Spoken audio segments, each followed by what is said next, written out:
क्या हाल है साथियों। मैं विकास तोमर आप लोग के अपने trustworthy channel collective study for success पे आप लोगों का बहुत बहुत बहुत स्वागत करता हूँ। देखिए, हम लोग देख रहे थे बजट, यूपी का बजट 2022-23 बहुत ज़्यादा इंपॉर्टेंट। कई लोग पूछ रहे हैं सर ये अभी एक महीने के अंदर आया तो क्या पढ़ना है? बिल्कुल पढ़ना है। इसमें 2021-22 का जो है स्कीम जो चल रही है उनके क्या स्टेटस है उसके बारे में दिया गया है। नई कौन सी योजनाएं चल रही चालू हुई हैं उनके बारे में दिया गया है। बिल्कुल इससे क्वेश्चन आएंगे, क्यों उसमें आप संशय कर रहे हो यार? यहाँ से क्वेश्चन आने ही आने हैं, ठीक है।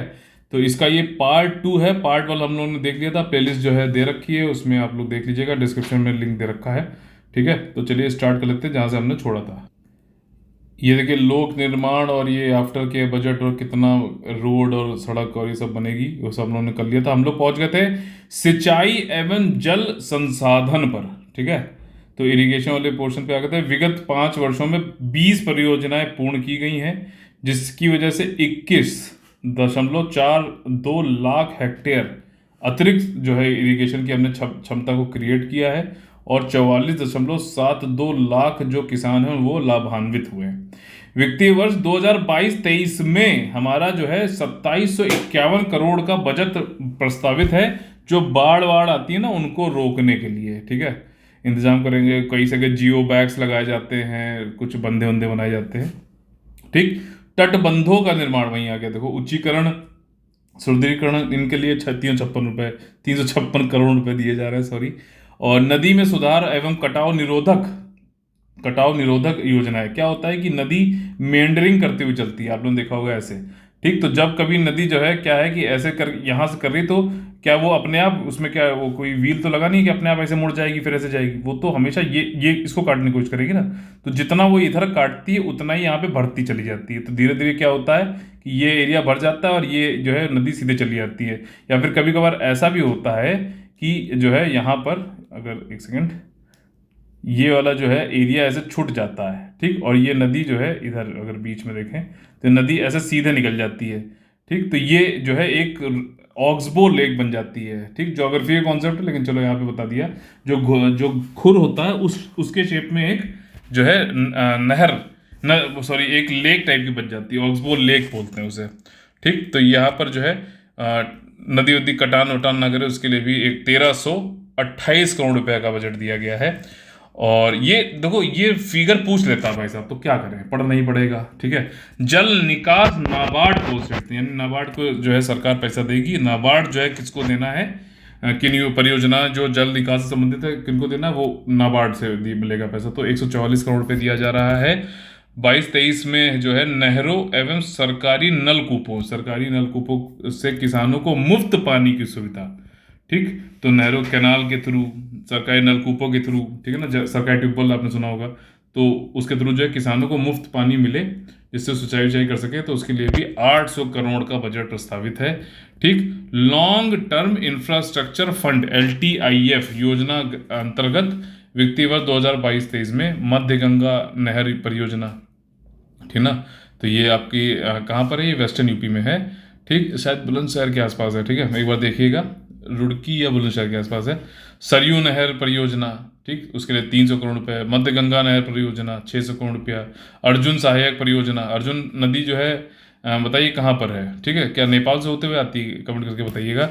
तो ये 20 करोड़ का बजट है इसमें, ठीक। तो मध्य गंगा के लिए 600 करोड़, सरयू नहर के लिए 310 करोड़, और 20 करोड़ अर्जुन सहायक परियोजना है, यानी कि अर्जुन ट्रिब्यूटरी जो है उस पर बनेगा ये, ठीक। लॉन्ग टर्म इंफ्रास्ट्रक्चर फंड के अंतर्गत 2100 नवीन राजकीय नलकूपों, यानी कि सरकारी जो है राज्य स्टेट की जो है नलकूपों के निर्माण की परियोजना है, नाबार्ड पोषित है, वहीं 423 करोड़ रुपए दिया जाएगा, ठीक है। तो ये अलग है। और जल निकास के लिए वो अलग था, वो निकास था जल का जो है, और ये जो है राजकीय नलकूपों को बनाना है। 423 करोड़ रुपए दिए जा रहे हैं, तथा 6600 राजकीय नलकूपों के आधुनिकरण, यानी कि उनको जो है कुछ मॉडर्नाइज किया जाएगा, तो वो भी उसमें भी नाबार्ड। तो ये नलकूप जो बनने हैं ना भाई साहब, जल का निकास होना, नलकूप होना, नाबार्ड से पैसा मिलेगा, ठीक। नाबार्ड को सरकार देगी 150 करोड़ रुपए, फिर वो देखिए कौन कौन सी परियोजना में हाँ आधुनिकीकरण होना है नहीं होना, तो नाबार्ड से आपको पैसा मिलेगा, ठीक। नाबार्ड क्या होता है आपका? एग्रीकल्चर और रूरल एरियाज में जो है डेवलपमेंट के लिए ये एक फंड होता है, ठीक है। 569 असफल राजकीय नलकूप जो खत्म, मतलब काम नहीं कर रहे हैं, उनके पुनर्निर्माण के लिए फिर से उनको जो है काम करने लगे, उसके लिए भी 130 करोड़ रुपया दिया जाएगा, ये बताया। ठीक, नमामि गंगे एवं ग्रामीण जल आपूर्ति, ठीक है ना, तो रूरल में जो है वाटर सप्लाई और नमामि गंगे जो हमारा एक प्रोग्राम है जिसमें गंगा रिवर को और उसके आसपास को पूरा, मतलब जो इकोसिस्टम है उसको सुधार करना है। तो उसमें 21-22 में जो है जल जीवन मिशन के अंतर्गत 15,000 करोड़ रुपए का बजट जो है हमने दिया था, जिसके सापेक्ष वित्तीय वर्ष अब इस साल हम 19,500 जो है करोड़ रुपए की व्यवस्था कर रहे हैं जल जीवन मिशन के अंतर्गत। वही है जल जीवन मिशन जो है आपका पानी की सप्लाई के से संबंधित है। मुख्यमंत्री लघु सिंचाई योजना, ठीक, माइक्रो इरिगेशन के लिए 1,000 करोड़ रुपए का जो है दिया जाएगा बजट में। मुख्यमंत्री आरओ पेयजल, ठीक है ना, रिवर्स ऑस्मोसिस होता है, कई लोग से पूछ लो आरओ का फुल फॉर्म क्या, बता ही नहीं पाते, कहते हैं अरे वो शुद्ध पानी पीने वाला है ना, ठीक, रेडी वाटर कुछ ऐसे भी बता देंगे। तो रिवर्स ऑस्मोसिस होता है, ये एक मतलब फिल्टर करने का एक तरीका होता है पानी को स्वच्छ बनाने का। हालांकि इसमें जो है जो भी मिनरल होते हैं वो सब मार देता है, तो अभी कई लोग ये कहते हैं कि इससे पानी निकालने के बाद कॉपर में रखो, ठीक, और फिर पानी पियो, ठीक है, क्योंकि थोड़ा बहुत तो जो उसमें होना चाहिए ना मिनरल्स, ये चीज़ें। तो आपका आरओ पेयजल योजना के अंतर्गत जेई और एंसेफ्लाइटिस, जो एक्यूट एंसेफ्लाइटिस वाले प्रभावित बस्ती है गोरखपुर मंडल में तथा बुंदेलखंड क्षेत्र के बांदा एवं चित्रकूट मंडल के जनपदों के सरकारी प्राथमिक और उच्च सरकारी प्राथमिक विद्यालयों में अल्ट्रा फिल्ट्रेशन टेक्निक, मतलब वहाँ पे पानी स्वच्छ देना है। चित्रकूट में, बांदा में, गोरखपुर में, यहाँ पर जैपनीज इंसेफ्लाइटिस बहुत होता है, दिमागी बुखार भी इसको कहते हैं, ठीक है, और एक्यूट इंसेफ्लाइटिस भी इसको बोलते हैं। तो ये किस मच्छर के काटने से हो जाता है? क्यूलेक्स प्रजाति का मच्छर होता है जो, ठीक, वो मतलब वो वायरस लेके जाता है, काटता तो जो है वायरस भी छोड़ देता है, खून भी चूस लेता है, वायरस भी छोड़ देता है, और जैपनीज इंसेफ्लाइटिस हो जाता है, दिमाग में सूजन हो जाती है, ठीक है। तो ये चीज़ें हैं, और इसी योजना के अंतर्गत कुल 14 जनपदों में 28,041 विद्यालयों में अल्ट्रा फिल्ट्रेशन टेक्निक, पानी मतलब स्वच्छ दिया जाएगा, ये चीज़ है। सिविल एविएशन नागरिक उड्डयन, ठीक है, तो हवाई कनेक्टिविटी को बढ़ावा देने के लिए रीजनल कनेक्टिविटी स्कीम जो है ना, आरसीएस, जिसका स्लोगन क्या है, उड़े देश का आम नागरिक, उड़ान स्कीम, ठीक है ना, उड़ रहा है।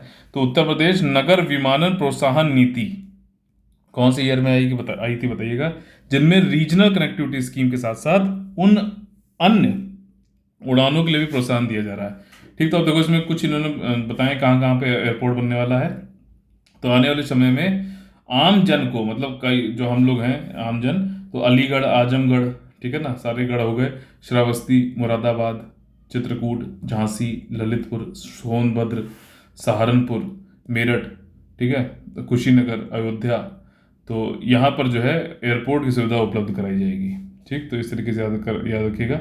अब देखो जब ये आप इस तरीके से आप इसको पढ़ते हो ना, तो ऐसे आपको याद नहीं होगा, आप क्या कर सकते हो, उसको मैप पे लिखो, या फिर ऐसे करने की कोशिश करो, अलीगढ़ हो गया, फिर आजमगढ़ हो गया, फिर श्रावस्ती की बात हो रही है, ठीक है, फिर मुरादाबाद की बात हो रही है, फिर चित्रकूट की बात हो रही है, ठीक है, फिर झांसी की बात हो रही है, झांसी हो गया, फिर ललितपुर हो गया, यहीं पे ही है, सोनभद्र हो गया, ठीक है, सहारनपुर हो गया, सबसे ऊपर आ जाएगा, ठीक है, फिर मेरठ आ गया इधर, फिर कुशीनगर आ गया, फिर अयोध्या आ गया आपका। तो इस तरीके से करोगे तब भी आपको कुछ अंदाजा मिल जाएगा। अगर मैप बुक खोल ली तो सबसे अच्छा है, प्लीज डू दैट, ठीक। लोक कल्याण संकल्प पत्र, ठीक, 2022 में है, इसके अनुसार जेवर एयरपोर्ट बनाया जाना है, ठीक, एविएशन इनोवेशन एवं रिसर्च सेंटर बनाया जा रहा है भाई साहब, ठीक, मर्यादा पुरुषोत्तम श्री राम हवाई अड्डा बनाया जा रहा है, कहाँ, अयोध्या में, ठीक, ये मैंने आप लोग को पहले बता दिया है। ऊर्जा एवं अतिरिक्त ऊर्जा, तो ये जो है आपका एनर्जी संबंधित है। तो जिला मुख्यालय पर 24 घंटे हम लोग लाइट देने का जो है प्रावधान है जिला मुख्यालय में, ठीक। तहसील मुख्यालय पर 21.5 घंटे का, और आपका जो है गांव में 18 घंटे बिजली देने के लिए रोस्टर निर्धारित है। मतलब हम लोग की कोशिश है ये। 2021-22 में क्या रहा है, अगर अप्रैल 2021 से मार्च 2022 तक देखें तो ग्रामीण क्षेत्रों में 17.50 मिनट जो है बिजली आई, तहसील क्षेत्र में 21.11 मिनट बिजली आई, ठीक है, 11:30 नहीं होगा, 21.30 मिनट होगा, पता नहीं, अब 11:30 बोल सकते हैं, ठीक है। तो और उसके बाद जो है शहरी क्षेत्र में 23.21 घंटे आपूर्ति की गई, मतलब सप्लाई की गई। तो ये भाई साहब अगर एग्जाम में थोड़ा सा गुस्सा आया तो इतना, मतलब बिजली से अगर मान लो परेशान रहा तो बिजली वाला ही क्वेश्चन पूछ लेगा, तो आपको काफ़ी तेज झटका लग सकता है, लेकिन आप लोग यहाँ पर इसको रोस्टर और ये कितनी बिजली है ये दोनों ही पढ़ सकते हो, याद कर सकते हो, ठीक है। ग्रीष्म काल में ग्रामीण क्षेत्रों में सायंकाल 7 बजे से सुबह 6 बजे तक निर्बाध विद्युत आपूर्ति सुनिश्चित की जाएगी। मतलब रात में बिजली जरूर आएगी, टेंशन नॉट। 1,000 करोड़ रुपया हमने दे दिया है, ठीक है। इसके अलावा जो प्रधानमंत्री सहज बिजली हर घर योजना, सौभाग्य योजना में क्या होता है, चाहे अर्बन एरिया हो चाहे रूरल एरिया हो, कल मैंने पढ़ाया था ये, ठीक। तो उसमें जो है आपको फ्री कनेक्शन मिलता है बिजली का। तो इसके तहत गरीब परिवारों को, ठीक, गरीब परिवारों को निःशुल्क और अन्य गरीब परिवारों को 50 रुपए की 10 मासिक किस्तों में, यानी कि 10 महीने में 500 रुपए की किस्त दोगे तो बिजली कनेक्शन देने की सुविधा दी गई है। सौभाग्य योजना फुल फॉर्म जो याद रख लेना, ठीक है। 2019-20 में विद्युत उत्पादन 33,079 मिलियन यूनिट रहा। वहीं 2020-21 में 33,425 मिलियन यूनिट रहा तथा 2021-22 में विद्युत उत्पादन 35,021 मिलियन यूनिट रहा, ठीक है। तो मतलब ये 33,000 के ऊपर, इतना तो कम से कम याद रख लेना, ठीक है, पूछ सकता है। दिनांक 1 जनवरी 2022 से निजी नलकूप, जो प्राइवेट, जो लोग ट्यूबवेल के कंज्यूमर हैं, कि विद्युत बीजकों में 50% की छूट प्रदान की गई है, ठीक। तो जो भी उसमें आता है, मतलब विद्युत, मतलब जो बिजली का उपयोग करते हो आप लोग, तो 100 रुपये आ रहे हैं तो 50 रुपये जो है सरकार देगी, छूट दे दी गई है, ठीक है। तो ये चीज़ है। प्रदेश में स्थापित होने वाली तापीय उत्पादन परियोजनाएं तथा यथा घाटमपुर, ओबरासी व जवाहरपुर से ऊर्जा निकासी हेतु, ठीक है ना। तो तापीय ऊर्जा क्या है, थर्मल पावर प्लांट, भाई साहब कोयले के थ्रू यहाँ पे ऊर्जा बनाई जाएगी, ठीक। खाली पढ़ना नहीं है मुझे यहाँ पे, मुझे एक एक चीज आपको समझानी है कि क्या चीज यहाँ पे कहना चाह रहा है। तो एक घाटमपुर हो गया, ओबरासी, जवाहरपुर, यहाँ सबसे ऊर्जा की निकासी की जा रही है। 61 करोड़ रुपया दिया जाएगा इसमें। और पीपीपी मॉडल में, यानी कि पब्लिक प्राइवेट जो है पार्टनरशिप पद्धति से कराया जाएगा। इसमें से लगभग 3667 करोड़ रुपए की परियोजनाएं पूर्ण कर ली गई हैं। लगभग 2433 करोड़ रुपए जो है लागत की पारेषण परियोजना निर्माणाधीन है, मतलब जो चल रहा है काम उसमें लगा दिया गया है 2433 करोड़ रुपया। विद्युत वितरण, यानी कि जो बिजली बनाई जाती है उसको डिस्ट्रीब्यूशन भी तो करना है, तो उसमें व्यापक सुधार किए जा रहे हैं। क्यों? क्योंकि ज्यादातर आपने सुना होगा बिजली की जो है चोरी, बिजली कटौती, बिजली के लॉसेस भी हो जाते हैं, जिसको आपका जो है ट्रांसमिशन लॉसेस भी बोलते हैं, ठीक। तो इन सब के सुधार के लिए जो है 31,000 करोड़ रुपए देने की बात करी गई है। एक योजना है रिवैम्प्ड डिस्ट्रीब्यूशन सेक्टर स्कीम। तो ये बिजली संबंधित डिस्ट्रीब्यूशन है, not laptop distribution, not tablet distribution, not cloth distribution. तो ये इलेक्ट्रिसिटी का जो डिस्ट्रीब्यूशन है विद्युत का, उससे संबंधित है, ठीक। और इसे 3 वर्षों में पूरा किया जाएगा। और योजना के अंतर्गत 5530 करोड़ रुपए की व्यवस्था प्रस्तावित है। तो टोटल 31,000 है, अभी 5530 करोड़ रुपए दिया जा रहा है, ये चीज है। तो निर्बाध बिजली आपूर्ति सुनिश्चित करने के लिए हेतु वित्तीय वर्ष 2017 से आपका देखा जाए 17-18 से 21-22 तक 705 नए 33/11 केवी विद्युत उपकेंद्र ऊर्जीकृत किए गए, ठीक है ना। ये 705 नए बनाए गए, ठीक। और 1413 विद्युत उपकेंद्रों की क्षमता बढ़ा दी गई। तो तभी तो भाई साहब ये निर्बाध बिजली मिल पाएगी, मतलब 24 घंटे बिजली की तरफ लक्ष्य है, ये चीज है। बुंदेलखंड क्षेत्र में सौर विद्युत परियोजना, मतलब सोलर एनर्जी के थ्रू जो है बुंदेलखंड क्षेत्र में जो है एनर्जी बने, तो उसके उद्देश्य 4000 मेगावाट सौर ऊर्जा उत्पादन के लिए ग्रीन एनर्जी कॉरिडोर कहाँ बन रहा है? बुंदेलखंड क्षेत्र में बन रहा है। इंपॉर्टेंट, बुंदेलखंड क्षेत्र में कौन सा ग्रीन एनर्जी कॉरिडोर कहाँ बन रहा है? बुंदेलखंड क्षेत्र में। ये बुंदेलखंड एक्सप्रेस वे बन रहा है, मैंने आप लोग पढ़ाया था, याद है कि नहीं याद है, ठीक। गंगा एक्सप्रेसवे है, पूर्वांचल एक्सप्रेसवे है, बुंदेलखंड एक्सप्रेसवे है, और आपका गोरखपुर लिंक एक्सप्रेसवे है, याद है ना। 5 एक्सप्रेसवे वाला देश में कौन सा एकमात्र स्टेट है? उत्तर प्रदेश, ठीक। उत्तर प्रदेश में अब तक 1819 मेगावाट क्षमता की यूटिलिटी स्केल और विद्युत परियोजनाएं अधिस्पाठित स्थापित किए गए हैं, ठीक है। तो ये हो गया, ठीक। तो ग्रीन एनर्जी कॉरिडोर इंपॉर्टेंट, ठीक, पूछा जा सकता है। और उसके अलावा ग्रिड संयोजित सोलर रूफटॉप, यानी कि जो सोलर आप अपनी छत पे लगा रहे हो पूरा पैनल, तो उससे जो बिजली बन रही है वो जो पूरी ग्रिड से जुड़ी हो, ठीक है। तो मान लीजिए उससे क्या होगा कि वो बिजली, मान लीजिए आपने बनाई 100, ठीक, 100 बिजली बनाई, आपने यूज करी 40, तो जो एक्स्ट्रा 60 बिजली है आपके पास यूनिट, वो ग्रिड के थ्रू आप जिसको और किसी को जरूरत है तो उसको बेच सकते हो। इसी को बोलते हैं नेट मीटरिंग, ठीक है ना। और एग्जामिनर पूछेगा recently in newspaper you have seen net metering, उससे क्या किस क्षेत्र से संबंधित है? तो नेट मीटरिंग में बोल देगा कि आपका जो है solar energy, health sector, education sector, या फिर जो है कोई और सरकारी सेक्टर, तो आपको अगर ये पढ़ा हुआ होगा आपका तो आप इजीली कर पाओगे। इलेक्ट्रिसिटी से संबंधित है, ठीक है। एक्स्ट्रा जो आप बिजली बनाते हो उसको बेच सकते हो। तो ये ग्रिड संयोजित सोलर रूफटॉप परियोजना की स्थापना हेतु एक 251 मेगावाट क्षमता की रूफटॉप सोलर प्लांट की स्थापना की गई है। बाबूजी कल्याण सिंह ग्राम उन्नति योजना, इसमें क्या है कि गांव की सड़कों पर जो है 16 स्ट्रीट लाइट दी जाएगी। तो कल्याण सिंह जी के नाम पर जो स्कीम आई है बाबूजी ग्राम उन्नति योजना, उसमें गांव की सड़कों पर 16 स्ट्रीट लाइट लगा जाएगी। 22 करोड़ रुपया, 22 करोड़ 50 लाख रुपया दिया गया। 22.5 लाख करोड़ रुपया तो बहुत ज्यादा हो जाएगा। ठीक, प्रदेश में जैव अपशिष्टों से जैव ऊर्जा, ठीक, तो बायो वेस्ट से जो ऐसे गोबर हो गया, ठीक, आपका जो है ये पराली वली हो गया, तो ये सब जो बायो जो वेस्ट है उससे बायो एनर्जी बना के उत्पादन को प्रोत्साहित किया जा रहा है। इसके लिए नीति जारी की गई है और इसके अंतर्गत बायो डीजल बनेगा, बायो इथेनॉल बनेगा। सबसे ज्यादा बायो इथेनॉल किससे बनता है भाई साहब? तो वो शुगर केन के थ्रू बनता है। भारत में अभी 10% का हमने जो है लक्ष्य अचीव कर लिया है। ठीक, आपका 20% तक का अचीव करने का लक्ष्य है। Methanol, biogas, bio CNG, producer gas.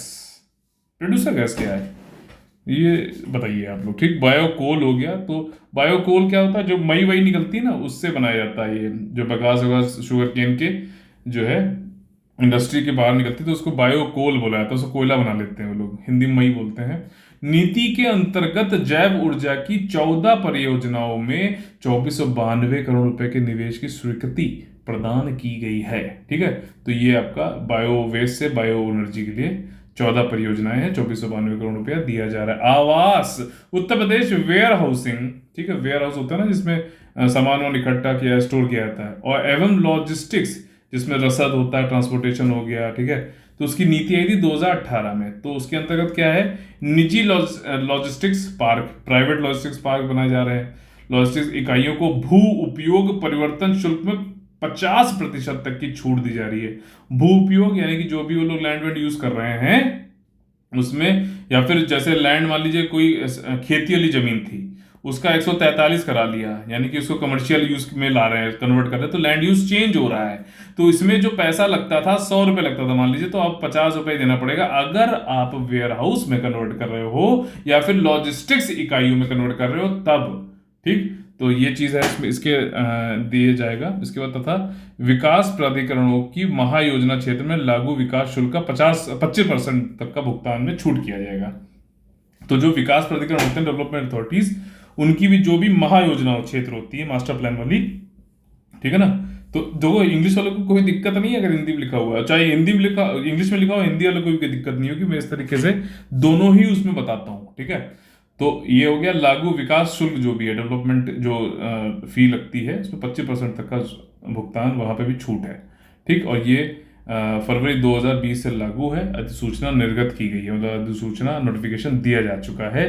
और उक्त निर्णय से प्रदेश में लॉजिस्टिक्स पार्क एवं वेयर हाउसिंग में निवेश बढ़ावा मिला है, मतलब investment has been increased because of these all good policies. ठीक है, दुर्बल, अल्प, लघु, मध्यम आय वर्ग के व्यक्तियों हेतु अफोर्डेबल हाउसिंग, ठीक है ना, जो लोग दबे कुचले और गरीब, छोटे मध्यम वर्ग के जो व्यक्ति हैं उनको हाउसिंग हाउस दिया जाना है अफोर्डेबल, जो लोग अफोर्ड कर सकें, उसके लिए अफोर्डेबल हाउसिंग उपविधि यानी कि रूल्स 2021 जो है लाए गए हैं। इससे दुर्बल, अल्प, लघु, मध्यम आय वर्ग के व्यक्तियों को उनकी आर्थिक क्षमता के अनुरूप भवन उपलब्ध कराएंगे। अब इसका नाम से समझो, अफोर्डेबल है यानी कि उसको कुछ पैसा देना पड़ेगा, भले ही चाहे जितना दुर्बल हो, लघु हो और गरीब हो, कोई बात नहीं।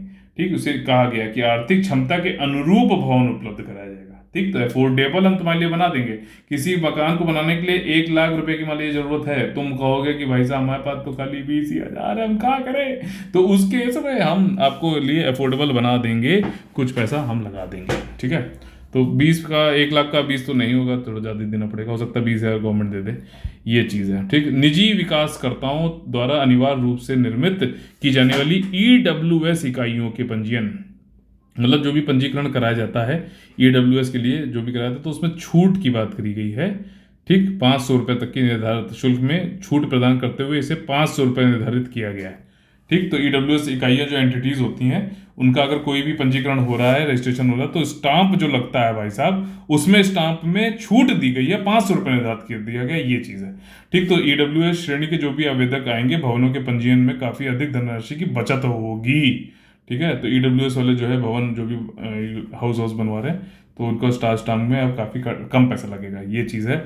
लखनऊ विकास क्षेत्र यानी कि लखनऊ डेवलपमेंट एरिया, ठीक, तथा प्रदेश के समस्त विकास प्राधिकरणों के विकास क्षेत्र एवं नगर क्षेत्र में अवस्थापना यानी कि इंफ्रास्ट्रक्चर सुविधाओं के विकास हेतु 132 करोड़ रुपए, लखनऊ के लिए 132 करोड़ रुपए दिया गया है अलग से। प्रधानमंत्री आवास योजना AHB घटक, तो शहरी क्षेत्रों में जो है, जो सबको आवास देना है, प्रधानमंत्री आवास योजना के अंतर्गत तो 153 परियोजनाएं प्रोग्राम चलाए जा रहे हैं। इसमें से 1,32,493 भवन स्वीकृत किए गए हैं। और अद्यतन जो है आपका, तो कितने का हो गया है भाई साहब, 89 परियोजनाओं के अंतर्गत 70,489 भवनों का निर्माण हो चुका है, 70,489। ठीक, अयोध्या स्थित सूर्य कुंड, ठीक, एक अयोध्या स्थित सूर्य कुंड है वहाँ पर, कि उसका विकास किया जा रहा है। अयोध्या नगरी के सर्वांगीण विकास की योजना हेतु, यानी कि ऑल अराउंड विकास करना है, डेवलपमेंट करना है, ओवरऑल डेवलपमेंट।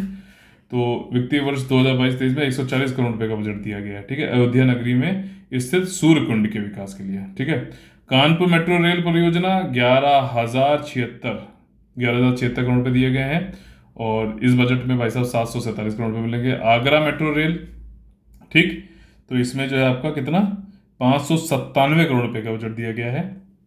कौन कौन से सिटी में मेट्रो रेल है, कौन कौन सा सिटी जो है स्मार्ट सिटी है उत्तर प्रदेश में, इसका सब कुछ मैंने टेलीग्राम चैनल पे आप लोग के लिए, जो अपना डिस्क्रिप्शन में लिंक दे रखा है, उसके लिए उसका लिंक मैंने एक पिक्चर पूरी बनाकर, ठीक, उत्तर प्रदेश के मैप पर, और उस पर बताया कि कौन ये जो है आपके 10 स्मार्ट सिटी जो है सेंट्रल गवर्नमेंट ने रिकॉग्नाइज की है, और ये 7 स्मार्ट सिटी यूपी गवर्नमेंट ने की है, और सब कुछ दिखाया मैप पे, ताकि जो है देखे हुई चीज़ ज़्यादा याद रहती है।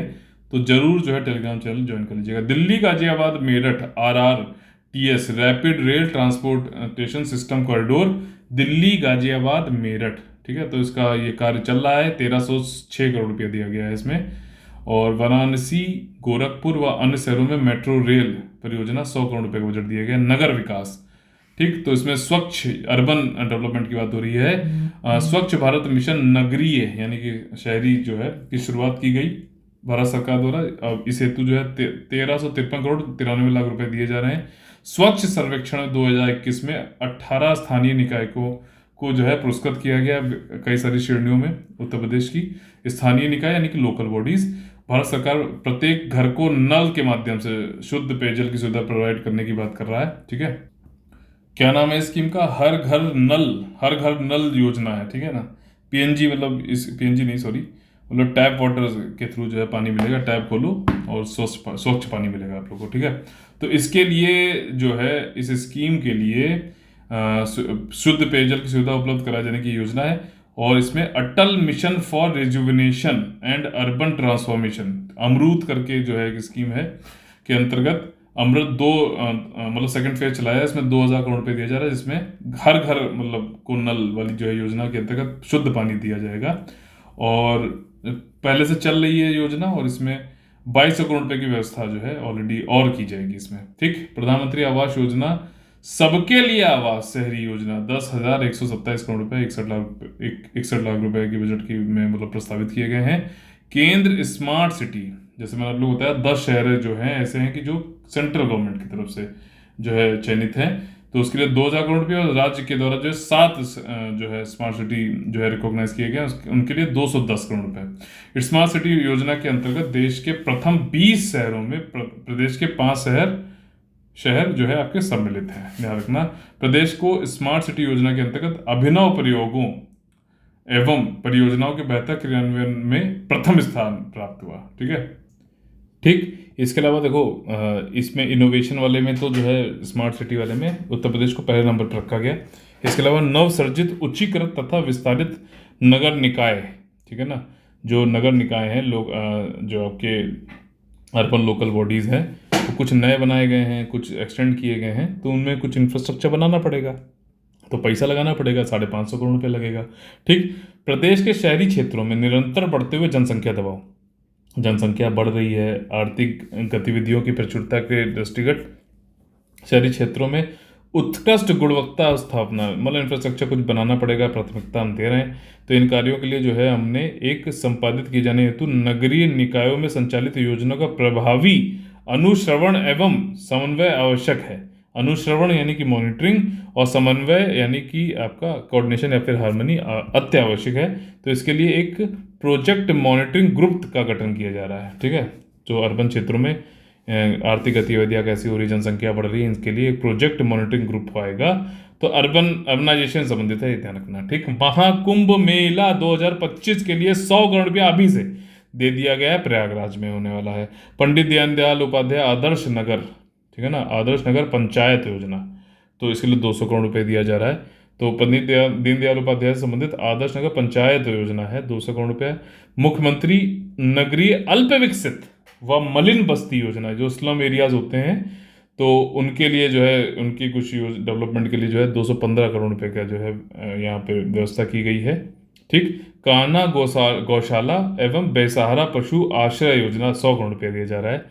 नियोजन यानी कि प्लानिंग, तो बुंदेलखंड क्षेत्र की कई सारी योजनाएं हैं, 500 करोड़ रुपये दिया जा रहा है। त्वरित आर्थिक विकास योजना, ठीक है ना, तो मतलब तुरंत जो है कुछ इकोनॉमिकल डेवलपमेंट वाली योजनाएं जो हैं उत्तर प्रदेश में विकास कार्यों को त्वरित गति से, तेजी से कार्यान्वित इम्प्लीमेंट करने के लिए 2842 करोड़ रुपये दिया गया। ग्राम्य विकास, ठीक, तो नियोजन खाली 2 ही थे, बुंदेलखंड और त्वरित आर्थिक विकास योजना। ग्राम्य विकास यानी कि ग्राम विकास, रूरल डेवलपमेंट, तो इसमें प्रधानमंत्री आवास योजना ग्रामीण जो है 7,000 करोड़ रुपए है। अर्बन में कितने दिए गए थे बताइए कमेंट करके। मुख्यमंत्री आवास योजना ग्रामीण के अंतर्गत जो है कई सारे लोग ऐसे हैं जो काला अजर, ठीक है ना, प्राकृतिक आपदा, इंसेफ्लाइटिस, कुष्ठ रोग, वनगटिया, मुसहर, कोल, सहारिया, थारू, नट, ये सब ट्राइबल्स हैं। तो चेरा, ठीक है ना, जनजाति एवं प्रधानमंत्री आवास योजना ग्रामीण की पात्रता से आच्छादित परंतु SECC जो schedule social and economic caste census 2011 के आधार पर आवासीय सुविधा हेतु तैयार की गई पात्रता सूची में सम्मिलित नहीं हो पाए। मतलब देखो, आवास योजना जो है उसको, उसमें कौन जो है पात्र है, एलिजिबल है, ये कैसे हम डिसाइड करते हैं, तो जो सोशियो इकोनॉमिक कास्ट सेंसस है, ठीक, 2011, उसके अंतर्गत हम करते हैं। लेकिन कई सारी ऐसी ट्राइबल हैं जैसे कि मुसहर हो गया, ठीक है, वनटांगिया हो गया, कोल हो गया, सहारिया, थारू, नट, चेरा, तो ये जनजातियां हो गई। या फिर कुछ लोग जो प्राकृतिक आपदा, कालाजार, जापानीज एन्सेफेलाइटिस, इन सब रोगों से प्रभावित हैं और इस लिस्ट में नहीं है, पात्र नहीं है SECC 2011 के अंतर्गत, तो उनको भी छत देने के लिए प्रधानमंत्री आवास ग्रामीण योजना के अंतर्गत जो है यहाँ पर कुछ काम किया गया है उत्तर प्रदेश द्वारा, और इसमें इन लोग को निःशुल्क आवास उपलब्ध कराया जा रहा है। ठीक। 2018-19 में से अब तक जो है 1 लाख आवासों का निर्माण पूरा कराया जा चुका है। 22-23 में 508 करोड़ 76 लाख रुपए देने की व्यवस्था की गई है। लोक कल्याण संकल्प पत्र 2022, भाई साहब इससे संबंधित मेंस में जरूर क्वेश्चन आएगा, देखना तुम, तो पेपर नंबर 3 में। तो के क्रम में मनरेगा योजना अंतर्गत, मनरेगा में 2022 में हमने कितने 15,463 तालाब और 5882 खेल मैदानों का चयन किया गया। तो मतलब ये मनरेगा के अंतर्गत जो है ये काम होगा, इन पर तालाब बनाए जाएंगे और खेल मैदानों को चयन किया गया है। ठीक है। Shyama Prasad Mukherjee rurban mission, rurban, तो रूरल और अर्बन एरिया को मिला के दिया गया है। मेन इसका ये है, श्यामा प्रसाद मुखर्जी रूरबन मिशन का मेन उद्देश्य ये है कि जो फैसिलिटीज़ अर्बन एरियाज़ में हैं वो हम फैसिलिटी पास में जुड़े रूरल एरियाज़ में दे दें, ताकि जो पलायन है, प्रवास है, माइग्रेशन है रूरल से अर्बन एरियाज़ में, उसको कम कर सकें, और ताकि अर्बन एरियाज़ में जो ज़्यादा ट्रैफिक जैम और ये सब हो रहा है ना, उसके ऊपर जो प्रोजेक्ट मॉनिटरिंग ग्रुप भी बनाया गया, तो वो सब बनाने की इतनी ज़रूरत ना हो, सस्टेनेबल रहे। ठीक। तो सारे लोग रूरल से अगर जो है अर्बन एरियाज़ में आ गए तो दिक्कत हो सकती है, इसके लिए ही ये स्कीम मिशन जो है चलाया गया था, और इसके अंतर्गत 300 ग्रामीण विकास क्लस्टरों का सर्जन किया गया है। ठीक। तो इसमें क्लस्टरों में होता है, मतलब ये किसी एक गांव का नहीं होता, कई सारे गांवों को जोड़ कर बनाया था, क्लस्टर बना के जो है काम किया जाता है। और 300 ग्रामीण विकास क्लस्टर बनाए गए हैं उत्तर प्रदेश में। और उत्तर प्रदेश में 3 चरणों में कुल 16 जनपदों में 19 क्लस्टर, ठीक, एक गैर जनजाति मतलब एक ट्राइबल जनजाति क्लस्टर, बाकी 18 बाकी नॉन ट्राइबल हैं, ये बनाए गए हैं। और इसमें 155 करोड़ 60 लाख रुपए की व्यवस्था प्रस्तावित है। प्रधानमंत्री ग्राम सड़क योजना, ठीक, 5 वर्षों में 3414 किलोमीटर से अधिक सड़कों का निर्माण कराया गया है। ग्राम सड़क योजना समझ लो ना कि जो रूरल विलेजेस हैं उनको जो है मेन आर्टरी वाली जो जैसे मेन डिस्ट्रिक्ट रोड है तो उन सबसे जोड़ना, ठीक। तो उसके लिए अलग अलग है कि मैदानी क्षेत्रों में 1000 जो है जनसंख्या कम से कम होनी चाहिए किसी गांव की, तब उसको जोड़ा जाएगा, ठीक। आपका ये मतलब इसमें कुछ ट्राइबल एरियाज हैं या फिर जो हिल डिस्ट्रिक्ट है उसमें 500 में ही बना दी जाती है ग्राम सड़क योजना। तो ये इस हिसाब से बनाया गया। तो इसमें 7373 करोड़ 71 लाख रुपए दिए गए हैं 2022-23 में। 22-23 में राष्ट्रीय ग्रामीण आजीविका मिशन, जो आप लोगों ने सुना होगा, नेशनल रूरल लाइवलीहुड मिशन, या फिर जो है दीनदयाल उपाध्याय जो है ग्राम ये आजीविका मिशन वाला, तो इसमें जो है 3155 करोड़ रुपए दिए गए। ये आजीविका मिशन में देखो ये चीज़ ध्यान रखना, ये स्वयं सहायता ग्रुप, सेल्फ हेल्प ग्रुप इसमें बनाए जाते हैं। व्यूमन का जो है इसमें काफ़ी जो है सशक्तिकरण हुआ है, ठीक। पंचायती राज को अगर समझें तो पंचायती राज की आर्थिक स्थिति को त्वरित गति से सुदृढ़ बनाने के उद्देश्य से 15वें केंद्रीय वित्त आयोग की संस्तुतियों के आधार पर, यानी कि 15th जो फाइनेंशियल कमीशन था, उन्होंने जो रिकमेंडेशन दी थी पंचायती राज की संस्थाओं में जो है उनको अच्छा किया जा सके, तो 2022-23 में भारत सरकार से प्राप्त होने वाली धनराशि के सापेक्ष हम 7476 करोड़ रुपए देने की हमने व्यवस्था की है। स्वच्छ भारत मिशन ग्रामीण योजना अंतर्गत 2022-23 में व्यक्तिगत इंडिविजुअल शौचालय बनाए जाएंगे और 6,65,473, और जो है 14 सामुदायिक शौचालय बनाए 1460 सामुदायिक शौचालय बनाए जाएंगे। 3 लाख रुपए इसके लिए दिया जाएगा अनुदान, और योजना हेतु 1788 करोड़ रुपए दिया गया लगभग, ठीक। वित्तीय वर्ष 2022-23 में ठोस तरल अपशिष्ट हेतु लक्षित 24,314 गांव की कुल आबादी 6.46 करोड़ को ठोस एवं तरल अपशिष्ट प्रबंधन, समझ गए ना, क्या ठोस है, पॉटी ठोस है, और क्या जो है तरल है तो सुसु तरल है, अपशिष्ट यानी कि ये वेस्ट है, उसका मैनेजमेंट करना है, ठीक। आसान भाषा में बिल्कुल समझ में आ रहा होगा। इससे मतलब इनको 6 करोड़ जनता है करीबन, और 24,000 करीबन जो है गांव है, इनमें यहाँ पर ये प्रबंधन कराया जा रहा है, ठीक है। राष्ट्रीय ग्राम स्वराज अभियान योजना, ग्राम स्वराज की जहां बात आ जाए ना तो समझ लो कि पंचायतों के जो है पूरे संवर्धन की बात हो रही है, ठीक। और ये 24 अप्रैल को लॉन्च किया गया था, जिस दिन जो है आपका BR अम्बेडकर जी का बर्थडे होता है, ठीक। तो पंचायती राज डे भी उसी को बनाते हैं। कुछ चीज़ें इंटरलिंक करके चलिए यहाँ पे आपने समझ ली होगी।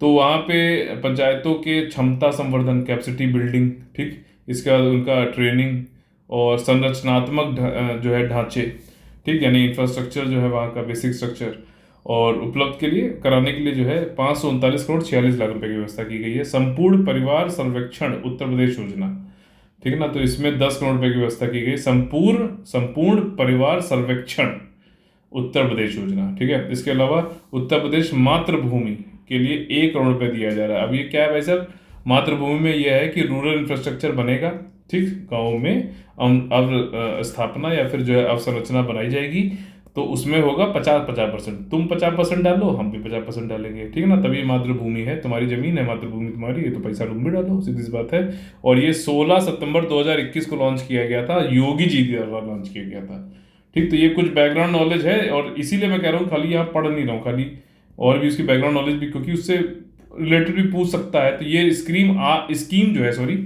आज नहीं आई है। तो जो आप लोग ये क्वेश्चन पूछ रहे थे ना कि सर ये इस बार का बजट पढ़ना नहीं पढ़ना, तो इसीलिए पढ़ना है, ये स्कीम पूछ सकता है अलग से। कृषि, प्रदेश में 165.38 लाख हेक्टेयर की खेती की जाती है। ये बहुत ज़्यादा इंपॉर्टेंट फैक्ट है। अब ये इसी स्कीम में आया है क्या? नहीं, मतलब इसी बजट में आया है क्या? नहीं, पहले से है। तो लेकिन यहाँ पर दिया गया तो रिवीजन और इम्पोर्टेंट भी हो जाता है। तो 165.38 लाख हेक्टेयर, 1 हेक्टेयर में 2.5 एकड़ होता है, कि खेती की जाती है उत्तर प्रदेश में। और कृषि क्षेत्र के विकास दर, हमारा जो एग्रीकल्चर डेवलपमेंट है वो 5.1% प्राप्त करने का लक्ष्य है, ये टारगेट है, ठीक। और इस लक्ष्य प्राप्त हेतु प्रदेश में उत्तरोत्तर खाद्यान्न उत्पादन में वृद्धि वृद्धि करने हेतु सरकार प्रयासरत है। मतलब हम लोग जो है प्रोग्रेसिव जो है फूड प्रोडक्शन करने में मतलब वृद्धि करनी पड़े, तभी तो ये एग्रीकल्चर 5.1% हो जाएगा हमारा। वैसे क्या एम है ओवरऑल जीडीपी का? $1 ट्रिलियन की इकोनॉमी हमें बनाना है, और भारतीय गवर्नमेंट का क्या है? $5 ट्रिलियन। ठीक। वर्ष 2020-21 में 619.47 लाख मैट्रिक टन खाद्यान्न का उत्पादन हुआ, यानी कि फूड प्रोडक्शन। नमामि गंगे स्वच्छता अभियान अगर आप देखो तो इसके अंतर्गत निर्मल गंगा, मतलब साफ गंगा के तटीय क्षेत्र हेतु, मतलब वहाँ पे कोई पॉटी वोटी ना करना जाए, ठीक, तो हेतु भूमि एवं जल प्रबंध योजना के लिए 97 करोड़ रुपए दिया गया। ठीक। तो नमामि गंगे स्वच्छता अभियान जो चला उसके अंतर्गत निर्मल गंगा के तटीय क्षेत्र में। ठीक। गन्ना विकास एवं चीनी उद्योग, तो इसमें देखो क्या है, आपको पता है कि उत्तर प्रदेश शुगर का बहुत बड़ा प्रोड्यूसर है, लेकिन अभी सेकंड नंबर पे हो गया है अभी रिसेंटली। हालांकि क्वेश्चन में नहीं पूछेगा ये यूपीपीसीएस, अगर पूछेगा तो गलत होगा, क्योंकि मई के आखिरी में महाराष्ट्र ने इसको पलट कर अब सबसे बड़ा जो है महाराष्ट्र शुगर का प्रोड्यूसर बन गया है। तो उत्तर प्रदेश का कृषि आधारित महत्वपूर्ण उद्योग है भैया चीनी उद्योग, और इसमें कितने गन्ना जो है आपूर्तिकर्ता किसानों के परिवार हैं?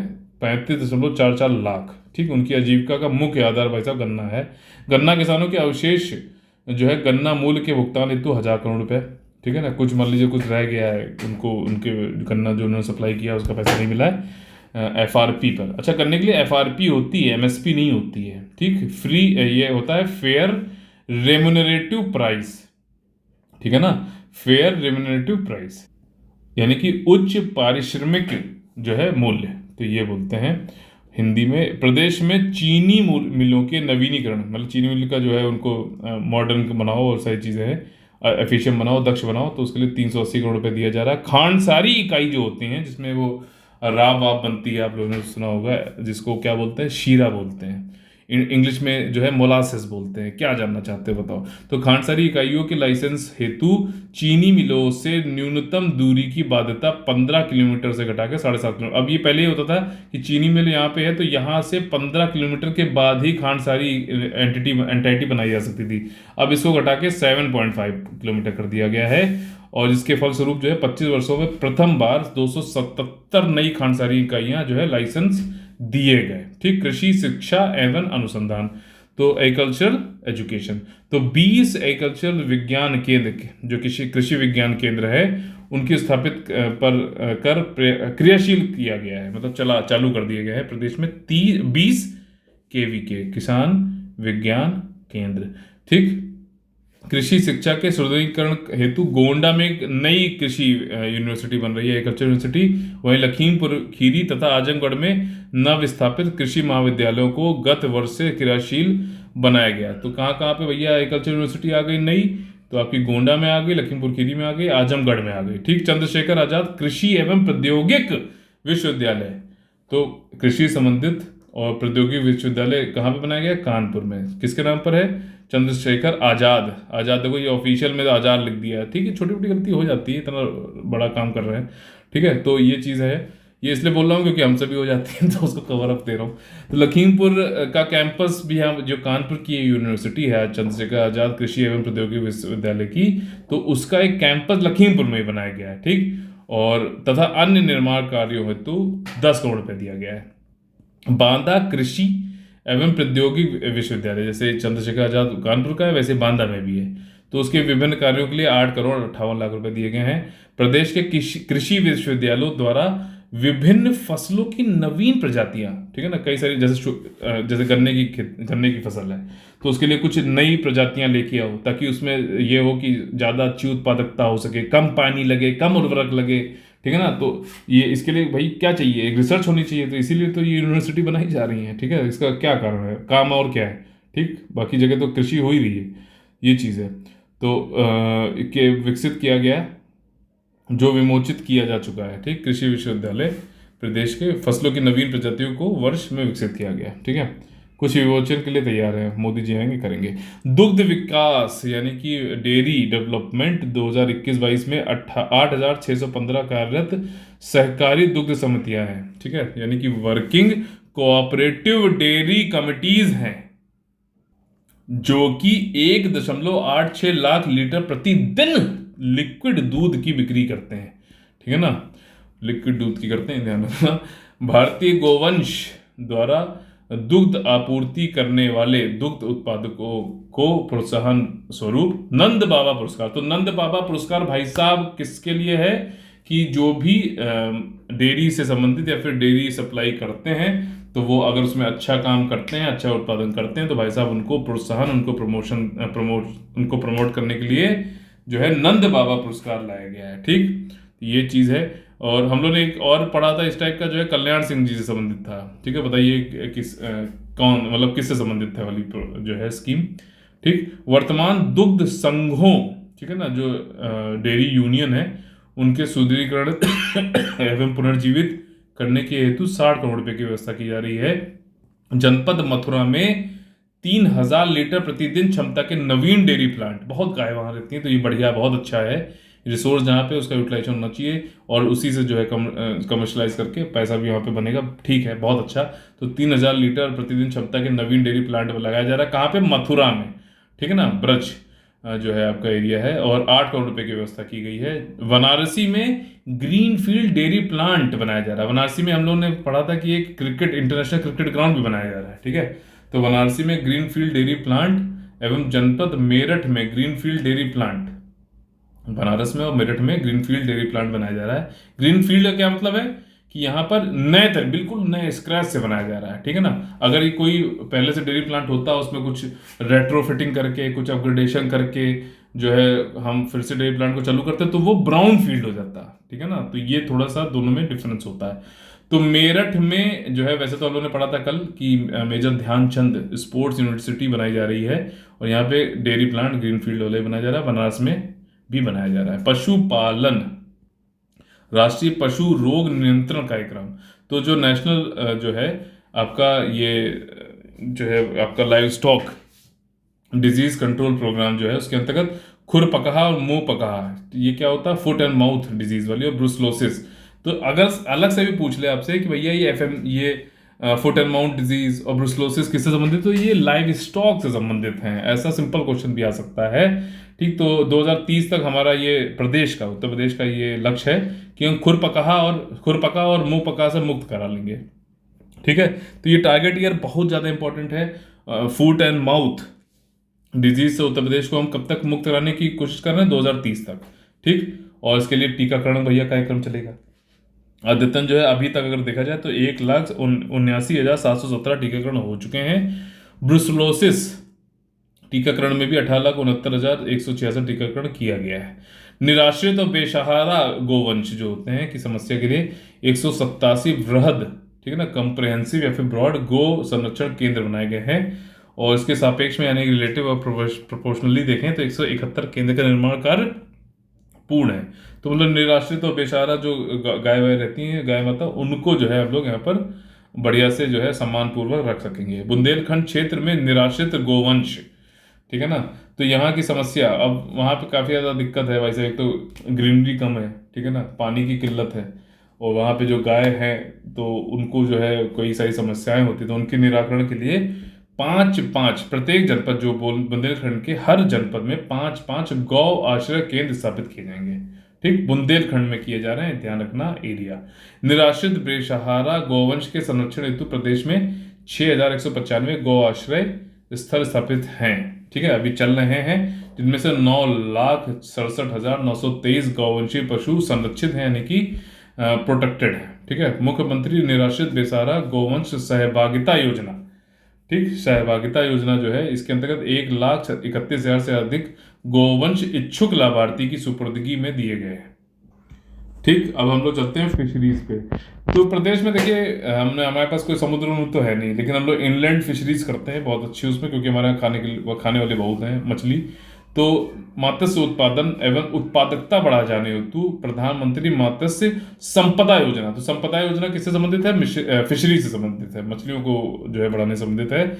वर्ष 2020 से 2025 तक जो है चलाई जा रही है ये, और उसका उद्देश्य है मत्स्यिकी उत्पादन में विस्तारीकरण। ठीक है ना, जो फिशरीज है उसको एक्सटेंशन करो और जगहों पे फैलाओ, सघनता लाओ, इंटेंसिटी लाओ, ठीक है, विविधीकरण यानी कि डाइवर्सिफाई करो और वृद्धि करना है, तथा भूमि व जल का उर्वर उपयोग करना है। ठीक, तो भूमि का सही उपयोग करो, जल का सही उपयोग करो, प्रोलिफिक उपयोग करो। इसके लिए प्रधानमंत्री, ठीक, नेशनल मत्स्य संपदा योजना है। ठीक, अभी यूपीएससी ने, देखो मैं कई बार लोग से पूछता हूँ, बताता हूँ कि भैया ये बर्ड की जो है ये स्पीशीज है, बर्ड की स्पीशीज है। ठीक, अब क्या उसने क्या किया, महाशीर नाम दे दिया और पूछा 4 ऑप्शन में से बताइए कौन सी बर्ड की प्रजाति नहीं है। तो तीनों बर्ड आपको बहुत आसानी से आती होती है अगर आप मेरी बात सुन रहे हो तो। इसलिए मैं कहता हूँ डेली करंट अफेयर देखना बहुत जरूरी है, वो पूरा बेस है। मैं पूरा बेस है, जो लोग नहीं पेड ग्रुप में ज्वाइन है उनके लिए पूरा बेस है, उसमें बहुत सारी चीजें मैं बताता हूँ। ठीक, सारी चीजें एक साथ नहीं बता सकते यार, ठीक है ना, कोई भी टॉपर नहीं बता सकता, कोई भी नहीं। ठीक है, जो अभी टॉपर बने वो भी नहीं बता सकता सारी चीजें एक बार में 1 घंटे में आपको बता दे। वो रोज रोज जैसे जैसे सिचुएशन आती रहती है वैसे से मैं आप लोग को बताता रहता। तो महाशीर वाला जो है उसमें आंसर नहीं था, वो मछली की प्रजाति है। गोल्ड महाशीर लिखा हुआ था, बहुत जो है शेड्यूल 1 में भी आती है, तो आपको वैसे भी याद रहना चाहिए था। ठीक, मत्स्य पालकों के आर्थिक रूप से स्वावलंबी, इंडिपेंडेंट बनाए जाने हेतु मुख्यमंत्री मत्स्य संपदा योजना, अभी प्रधानमंत्री पढ़ी हम लोग ने, अब ये मुख्यमंत्री हो गई। 2 करोड़ रुपए इसमें दिया जा रहा है। ठीक, ग्राम सभा के तालाबों के मत्स्य पट्टा धारकों, ठीक है, जो लीज पे दिए गई हैं कुछ तालाबों को कि भैया तुम यहाँ पर मछली मारोगे, ठीक है, तो मछुआरों को नाव क्रय करने के लिए, यानी कि फिशिंग बोट को जो है परचेज करने के लिए जो है निषाद राज बोट सब्सिडी योजना। निषाद क्यों रखे गए, निषाद ही वो थे जिन्होंने जो है किसको कराई थी बताइए नदी पार। ठीक, तो निषाद जो है राज बोट सब्सिडी योजना लाई गई है। 2 करोड़ रुपया इसमें दिया गया। ठीक, उद्यान एवं खाद्यान्न प्रसंस्करण, अब देखो ये क्या है, ये कि फूड प्रोसेसिंग का एग्जाम्पल अगर दूं, टमाटर को अगर आप जो है आप लोग जो है वो खा रहे हो टमाटो सॉस, टमाटो प्यूरी, तो उसमें कुछ जो है वैल्यू एडिशन करके, कुछ प्रोसेसिंग या प्रसंस्करण करके, कुछ मूल्य में जो है उसमें वैल्यू एडिशन करके जो है चेंज किया जा रहा है। आटे से आप बिस्किट बना रहे हो, तो ये सब क्या है, ये फूड प्रोसेसिंग है, खाद्य प्रसंस्करण है। ठीक, तो उसी के अंतर्गत प्रदेश में बागवानी एवं खाद्य प्रसंस्करण क्षेत्र में समन्वित विकास हेतु आपका मतलब एक कोऑर्डिनेटेड डेवलपमेंट हेतु जो है एकीकृत बागवानी विकास मिशन, यानी हॉर्टिकल्चर वाला। और हॉर्टिकल्चर होगा, हॉर्टिकल्चर क्या होता है, फल फ्रूट और वेजिटेबल्स होते हैं, उसी का तो फूड प्रोसेसिंग करोगे आप।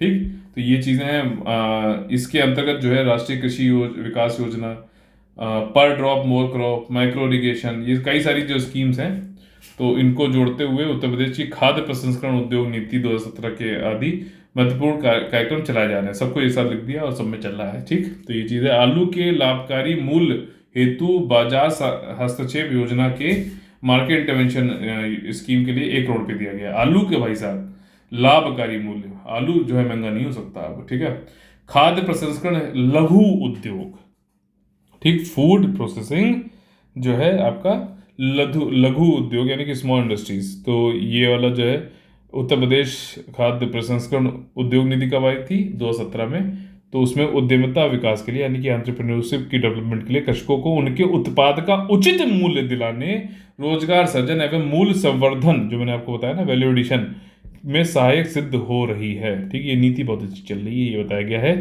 फूड प्रोसेसिंग के क्षेत्र में। ठीक है, असंगठित क्षेत्र यानी कि जो अनऑर्गेनाइज सेक्टर होता है, खाद्य प्रसंस्करण कर रहे हैं, कुछ बिस्किट आटे वाटे से कुछ बिस्किट केक वे सब बना रहे हैं, तो उनको भैया प्रशिक्षण दिया जा रहा है, ट्रेनिंग दी जा रही है तकनीकी रूप से कि कैसे मार्केटिंग करो, कैसे लोन की सुविधाएं प्राप्त कर सकते हो। ये के लिए इसके लिए क्या चल रहा है, प्रधानमंत्री खाद्य उद्योग उन्नयन योजना, ठीक, अपग्रेड। ठीक, तो ये वाली योजना प्रारंभ की जा रही है, जिसके अंतर्गत 120 करोड़ 86 लाख रुपए दिए गए हैं। सहकारिता यानी कि कोऑपरेटिव, तो कोऑपरेटिव संस्थाओं के माध्यम से किसानों को रियायती दरों पर ऋण उपलब्ध कराया जा रहा है। ठीक, ब्याज अनुदान भी दिया जा रहा है यानी कि इंटरेस्ट सब्सिडी। सहकारी संस्थानों जो कोऑपरेटिव आपने सुना होगा, ये जो है डिस्ट्रिक्ट कोऑपरेटिव बैंक होते हैं, ठीक है ना, तो यहाँ पे जो है कम ब्याज पर जो है ऋण मिलेगा जो है किसानों को। तो ब्याज अनुदान इसमें इंटरेस्ट सब्सिडी दी जाएगी। मान लीजिए अगर किसान जिसने लिया वो ऋण नहीं दे पाया, ब्याज नहीं दे पाया टाइम पे, तो सरकार ये कहती है तुम सरकारी संस्थाओं दो ऋण, कोई टेंशन नहीं है। जो ये लोग नहीं दे पाएंगे किसान किसी कारणवश, वैसे तो कोशिश ये करनी है कि इन्हीं से मिले आपको, किसी कारणवश नहीं दे पाएंगे तो हम देंगे आपको। ठीक, तो लेकिन आप इनका ऋण इस बात पे रोकिए नहीं।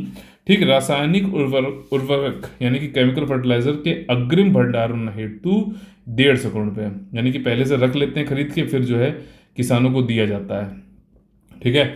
सूक्ष्म लघु एवं मध्यम इंटरप्राइजेज यानी कि micro small and medium enterprises, तो अयोध्या में सीपेट केंद्र। सीपेट क्या होता है? Central institute of petrochemical engineering and technology.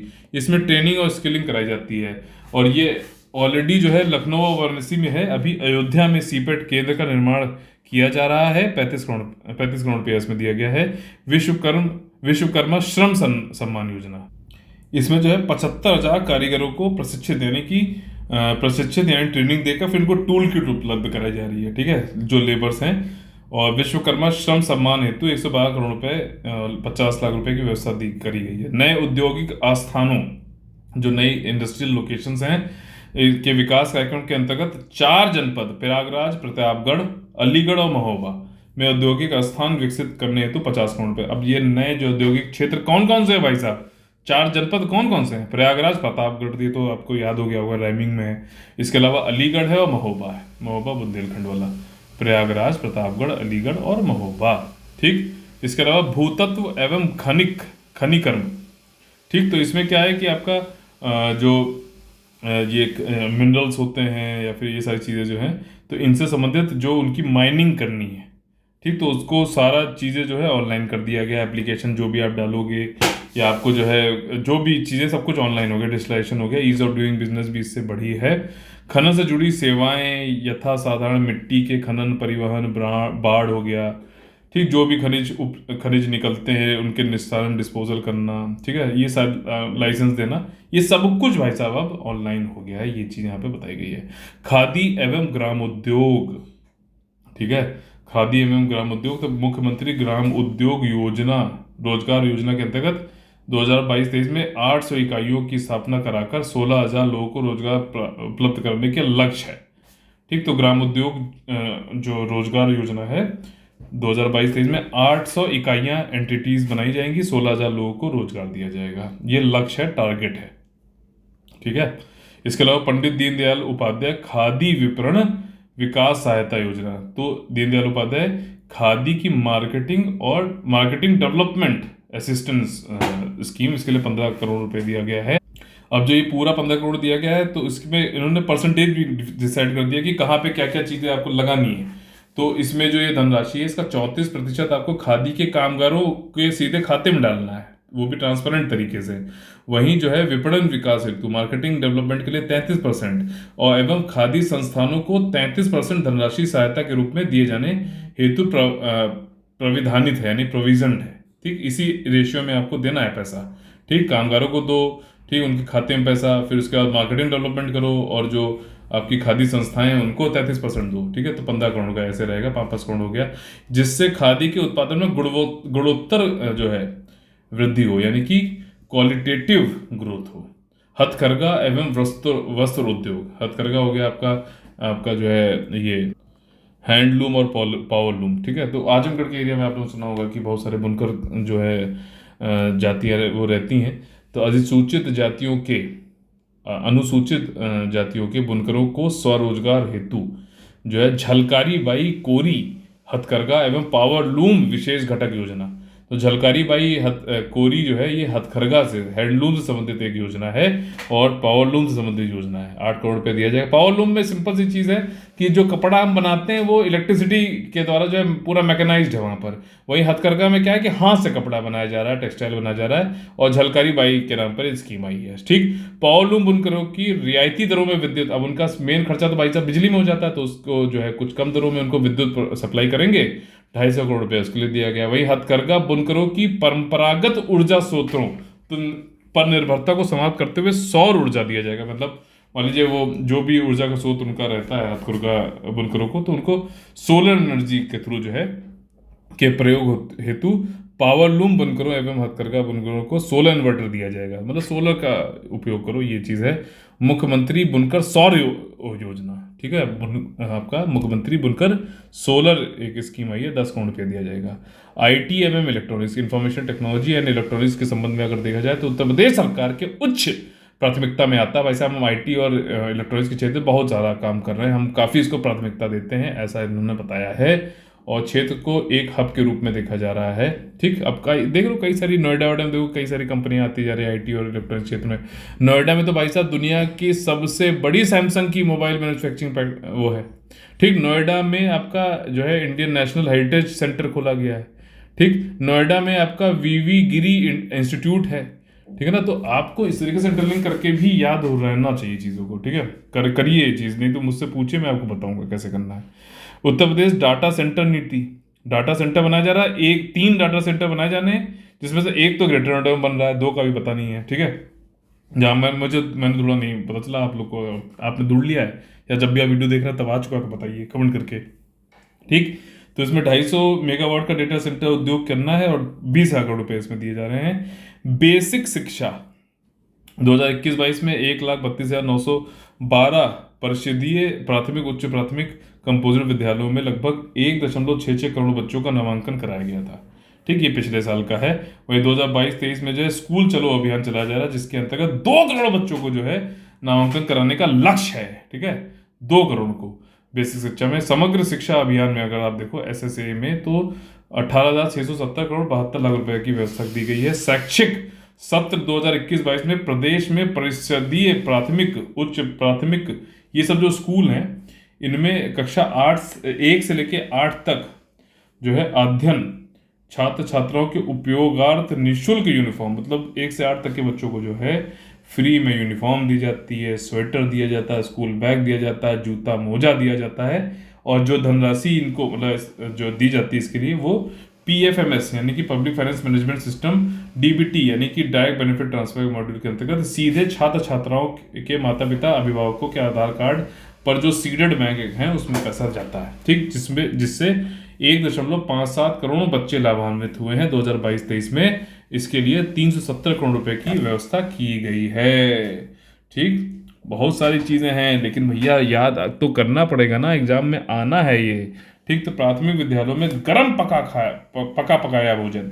ठीक, पहले क्या होता था कि भाई पंजीरी बांट देते थे, मैंने खुद देखा यार गाँव में जाके, खुद मतलब हम भी बैठते थे वहां पे जब गाँव जाते थे अपना जो है कि भैया मिड डे मील आ गई, मिड डे मील आ गई, क्या बट रहा है, पंजीरी बच रही है। अब देखो कितनी चेंज हुई, गरम, देखो वर्ड लिख समझो, गरम पका पकाया भोजन। और कई सारी जो जनरल स्टडीज पेपर 4 में जो केस स्टडी आती है ना, उस केस स्टडी में आप ये लिख सकते हो, देखो आगे क्या लिखा हुआ है। एक तो गरम पका पकाया भोजन हो गया, मध्याह्न में जो है भोजन योजना, मिड डे मील। अब देखो अगली बात, विद्यालयों में सभी जाति एवं धर्म के छात्र छात्राओं को एक स्थान पर भोजन उपलब्ध कराकर उनके मध्य सामाजिक सौहार्द यानी कि सोशल हार्मनी, एकता यूनिटी एवं परस्पर भाईचारे यानी कि फ्रेटर्निटी की भावना के विकास में उत्तरोत्तर सफलता प्राप्त हो रही है। समझ रहे हो ये चीज। और इससे संबंधित एक केस स्टडी भी आई थी यूपीएससी मेंस में, जिसमें उन्होंने बोला था कि बताइए कि जो है एक दलित समाज की एक कोई महिला तो खाना बनाने आ रही, तो लोगों ने खाना से मना कर दिया, और जो लोग बच्चे भेजना उन्होंने मना कर दिया, तो आप वहाँ पे जो है कैसे क्या डिसीजन लेंगे। ठीक, तो ये चीज़ें आप उसको यूज़ कर सकते हो, जो आप पढ़ते हो ना, इस एथिकल एंगल भी एक से सोचो, अब मेन सहारा है भाई साहब। ठीक, तो 2022-23 में प्रदेश के 1.44 लाख प्राथमिक एवं उच्च प्राथमिक विद्यालयों में अध्ययनरत 2 करोड़, ठीक है, 2 करोड़ छात्रों को आच्छादित किया जा रहा है। ठीक, जो कि देश में सर्वाधिक है। ठीक है, तो 2022-23 में प्रदेश के 1.44 लाख प्राथमिक एवं उच्च प्राथमिक विद्यालयों में अध्ययनरत 2 करोड़ छात्रों को आच्छादित मतलब कवर किया जा रहा है। तो जो प्राइमरी और सेकेंडरी जो स्कूल हैं 1 से 8 तक के बच्चे, तो उसमें 2 करोड़ बच्चों को कवर किया गया। ये देश में सर्वाधिक, इतने बच्चे कहीं और भी नहीं है, कहीं नहीं है, किसी स्टेट में नहीं है उत्तर प्रदेश के अलावा। और देखो पका पकाया गर्म खाना तो दिया जा रहा है, साथ ही साथ भैया फल भी दिया जा रहा है। फल वितरण हेतु 166 करोड़ रुपया। अब फल ना मिले तो तुरंत बताना भैया पैसा कहाँ गया। ठीक, ऑपरेशन कायाकल्प यानी कि रेजुवेनेशन, मैंने आप लोग बताया था कि जो मूलभूत अवस्थापना इंफ्रास्ट्रक्चर है स्कूलों में, उनको बनाने के लिए चिन्हित 19 मूलभूत अवस्थापना है भाई साहब। टॉयलेट होगा उनमें से, वो भी अलग अलग होना चाहिए, मेल फीमेल का अलग अलग बनाओ। ठीक, सुविधाओं से संतृप्त कराया जा रहा है। ठीक, ऑपरेशन कायाकल्प किससे संबंधित है? स्कूलों में 19 मूलभूत इंफ्रास्ट्रक्चर बनाने के लिए, उनकी दशा और दिशा दोनों को बदलने के लिए 1.30 लाख से अधिक विद्यालयों को कायाकल्प कराया जा चुका है। माध्यमिक शिक्षा यानी कि मीडियम, ठीक है, तो इसके अंतर्गत जो है शैक्षिक पहुंच का विस्तार किया गया, ज़्यादातर लोग तक जो है मध्यम स्कूल आ रहे हैं ये। और समस्त बाल विद्यालयों में सह शिक्षा यानी कि को एजुकेशन, लड़का लड़के एक साथ पढ़े, व्यवस्थित हुए हैं। एक 268 नवीन विद्यालय बनाए गए हैं, 30 बालिका छात्रावास बनाए गए हैं, रेसिडेंशियल स्कूल और मतलब हॉस्टल, सॉरी छात्रावास, और 3 नए सैनिक स्कूल संचालित किए गए हैं। एक सैनिक स्कूल तो भाई साहब कहाँ पर, गोरखपुर में बनाया गया है। ये अभी न्यूज़ में था, ये करंट अफेयर में पूछेगा, ठीक है ना, पूछेगा, बताइए सैनिक स्कूल कहाँ बनाया गया है, गोरखपुर में बनाया गया है। के संचालन हेतु 98 करोड़ रुपया दिया गया है। संस्कृत शिक्षा, ठीक, अब देखो संस्कृत शिक्षा को वोकेशनल बनाने के लिए यानी कि कमर्शलाइज करने के लिए आधुनिक विषय का समावेश करते हुए, यानी कि ज्योग्राफी पढ़ रहे हो तो संस्कृत में पढ़ो, ठीक है ना, साइंस पढ़ो तो संस्कृत में पढ़ो, तो ये करते हुए एनसीईआरटी को पाठ्यक्रम लागू किया गया है। उन्होंने अपना एक करिकुलम निकाला एनसीईआरटी ने संस्कृत शिक्षा के लिए, ठीक है ना। और ये कहा गया है कि भाई साहब संस्कृत पाठशालाओं को अनुदान हेतु भी पैसा भी दिया गया। और लोग ये कह रहे हैं कि संस्कृत को अगर तुम्हें बढ़ाना है ना, तो जब कोई जॉब के लिए अप्लाई करता है तो उसमें एक रिक्वायरमेंट डालो कि आपको संस्कृत आती है कि नहीं आती है, ठीक। तो संस्कृत आएगी तो जो है उसको जॉब के चांसेस ज़्यादा होंगे, तभी तो लोग करेंगे ना यार। आज देखो हर काम तो वैसे तो लोग क्यों करते हैं ज़्यादातर, ठीक, इसीलिए तो करते हैं कि भाई साहब कुछ उनका जो है खर्चा पानी चलता रहे, ठीक, और सामने वाले को बेनिफिट हो। ऐसा तो ना कि उसकी जेब से जो है जबरदस्ती छीन रहे पैसा, तो ये चीज़ है। समग्र शिक्षा अभियान के अंतर्गत विभिन्न निर्माण एवं अवस्थापना विकास के कार्यों हेतु जो है समग्र शिक्षा अभियान में 2022-23 में 236 करोड़ रुपए दिया गया है, ठीक, 80 लाख रुपए। उच्च शिक्षा यानी कि हायर एजुकेशन अगर देखो आप तो उच्च शिक्षा संस्थानों में आधुनिक तकनीक यानी कि मॉडर्न टेक्नोलॉजी का जो है उपयोग किया जाएगा, जिससे कि आपका क्वालिटेटिव सार्वभौमिक यानी कि यूनिवर्सल रोजगार परक यानी कि एम्प्लॉयबल शिक्षा उपलब्ध कराई जाएगी। जैसा कि राष्ट्रीय शिक्षा नीति 2020 के प्रभावी कार्यान्वयन हेतु सरकार प्रतिबद्ध है। मतलब कि नेशनल एजुकेशन पॉलिसी 2020 में जो आई थी तो उसका सफल हम लोग इम्प्लीमेंटेशन करेंगे। तो ये सारी चीज़ें हमें उसी लिए कर रहे हैं, आधुनिक तकनीक और ये सब लेके आ रहे हैं। 3 नए राज्य विश्वविद्यालय बनाए जा रहे हैं, ठीक, राज्य स्टेट यूनिवर्सिटीज बनाई जा रही है। माँ शाकुंभरी विश्वविद्यालय सहारनपुर, ध्यान से सुनो, ठीक है, कहाँ कहाँ पे 3 विश्वविद्यालय बनाए जा रहे हैं नए, माँ शाकुंभरी विश्वविद्यालय सहारनपुर, महाराजा सुहेलदेव राज्य विश्वविद्यालय आजमगढ़ और महेंद्र प्रताप सिंह राज्य विश्वविद्यालय अलीगढ़, ठीक। महाशाकुंभरी सहारनपुर ये राज्य विश्वविद्यालय है, महाराजा सुहेलदेव आजमगढ़ और आपका राजा महेंद्र प्रताप सिंह अलीगढ़, ठीक। तो इनका शिलान्यास किया जा चुका, निर्माण चल रहा है। महाशाकुंभरी सहारनपुर, फिर से बता देता हूँ, सुहेलदेव आजमगढ़ और जो है महेंद्र प्रताप सिंह जो है ये अलीगढ़ में। प्रदेश के राजकीय महाविद्यालयों में स्मार्ट क्लासेस के लिए जो है 10 करोड़ रुपये। स्मार्ट क्लासेस क्या, वहीं कैमरा में लगा के लाइव क्लास चलेंगी। राजकीय महाविद्यालयों के निर्माणाधीन भवनों को पूर्ण किए जाने हेतु 200 करोड़ रुपए की व्यवस्था प्रस्तावित है, ठीक है। तो ये जो यूनिवर्सिटी राजकीय वाली बनाई जा रही है तो उनके लिए 200 करोड़ रुपये दिया गया है। 75 नए राजकीय महाविद्यालयों की स्थापना हेतु निर्माण कार्य प्रगति पर है, ठीक। तो ये भी चीज़ ध्यान रखिएगा, ये यहाँ पे 75 नए राजकीय महाविद्यालय भी बनाए जा रहे हैं, निर्माण चल रहा है। उच्चतर शिक्षा में निजी निवेश को यानी प्राइवेट इन्वेस्टमेंट भी आए भाई साहब हाई एजुकेशन में, तो इसके लिए निजी विश्वविद्यालय अधिनियम तथा नियमावली 2022 प्रख्यापित की गई है। तो मतलब आओ भाई साहब, जैसे जेपी यूनिवर्सिटी, कई सारी यूनिवर्सिटी आपने सुना होगा प्राइवेट वाली थी, तो अब आओ फिर से बनाओ, क्या दिक्कत है, ठीक है। 3 नए निजी विश्वविद्यालय संचालित किए गए हैं। अभी 3 ऊपर जो उन्होंने पढ़े कहाँ पे हैं, अलीगढ़, महाराजा जो है आपका ये कौन थे, महेंद्र प्रताप, और आपका अलीगढ़ में हो गया। आजमगढ़ में आपका जो है महाराजा हो गए आपके, एक और बड़ा कठिन है यार, ये याद करना पड़ेगा, सुहेलदेव हो गए आजमगढ़ में, और शाकुंभरी तो याद रहेगा, शाकुंभरी शाह से सहारनपुर, ठीक। तो ऐसे याद रख लेना। इसके बाद जो है आपका अगला टॉपिक है प्राविधिक शिक्षा। नहीं, एक चीज़ और है भी, ये हाँ, छात्रों को मुफ्त ऑनलाइन संस्कृत प्रशिक्षण प्रदान करना है। आप समझ रहे हो, संस्कृत की ट्रेनिंग देनी है ऑनलाइन फ्री में, ठीक। इसके लिए संपूर्णानंद संस्कृत विश्वविद्यालय वाराणसी में ऑनलाइन संस्कृत प्रशिक्षण केंद्र स्थापित किया गया है। तो भैया संपूर्णानंद संस्कृत विश्वविद्यालय कहाँ पर है, वाराणसी में है, वहाँ पे ऑनलाइन संस्कृत में ट्रेनिंग दी जा रही है, एक केंद्र स्थापित किया गया है, ठीक। इसमें उसके माध्यम से रोजगार पाठ्यक्रमों में प्रशिक्षण प्रदान किए जाएंगे। प्रशिक्षण केंद्र की स्थापना हेतु 1 करोड़ 16 लाख रुपए की व्यवस्था प्रस्तावित है, ठीक। प्राविधिक शिक्षा यानी कि टेक्निकल एजुकेशन अगर देखो तो डिप्लोमा स्तरीय 198 राजकीय एवं 19 अनुदानित संस्था अर्थात 217 संस्थाएं हैं जिनमें से 168 संस्थाओं में सत्र 2021-22 में प्रशिक्षण प्रदान किया जा रहा है। ठीक, तो ITI, डिप्लोमा, टेक्निकल एजुकेशन में ये सब तो आएंगे। तो इन्होंने बताया कि भैया 198 राजकीय और 19 अनुदानित संस्थाएं हैं, और इसमें टोटल दोनों जोड़ के 217 हुई, और उस 217 में से भैया 168 संस्थाओं में सत्र चल रहा है, प्रशिक्षण दिया जा रहा है, बस खत्म बात। 49 राजकीय जो है पॉलिटेक्निक है, ठीक है, और PPP मोड पे चलाए जा रहे हैं। वर्तमान में अभी देखें तो 1266 निजी क्षेत्र में डिप्लोमा चल रहा है, डिप्लोमा स्तरीय संस्थाएं हैं, छात्र छात्राएं प्रवेश ले रहे हैं। ठीक, राजकीय अनुदानित निजी क्षेत्र में जो है समस्त संस्थाओं को सम्मिलित करते हुए प्रवेश क्षमता 1,26,436 कर दी गई। इतने लोग मतलब प्रवेश कर सकते हैं टाइम में। $1 ट्रिलियन की इकोनॉमी अगर बनानी है उत्तर प्रदेश को तो इस क्रम में जो है छात्र छात्राओं को अधिक रोजगार और तथा इमर्जिंग टेक्नोलॉजी आधारित हेतु मैन पावर उपलब्ध कराना पड़ेगा भाई साहब, तभी तो लोग कर पाएंगे ना। तो इसके दृष्टिगत इसको देखते हुए 2022-23 में न्यू एज ट्रेड्स नाम से जो है के अंतर्गत 4 पाठ्यक्रम तथा डाटा साइंस एवं machine learning, internet of things, cyber security, drone technology में प्रशिक्षण जो है शिक्षा प्रशिक्षण कराया जाना प्रस्तावित है।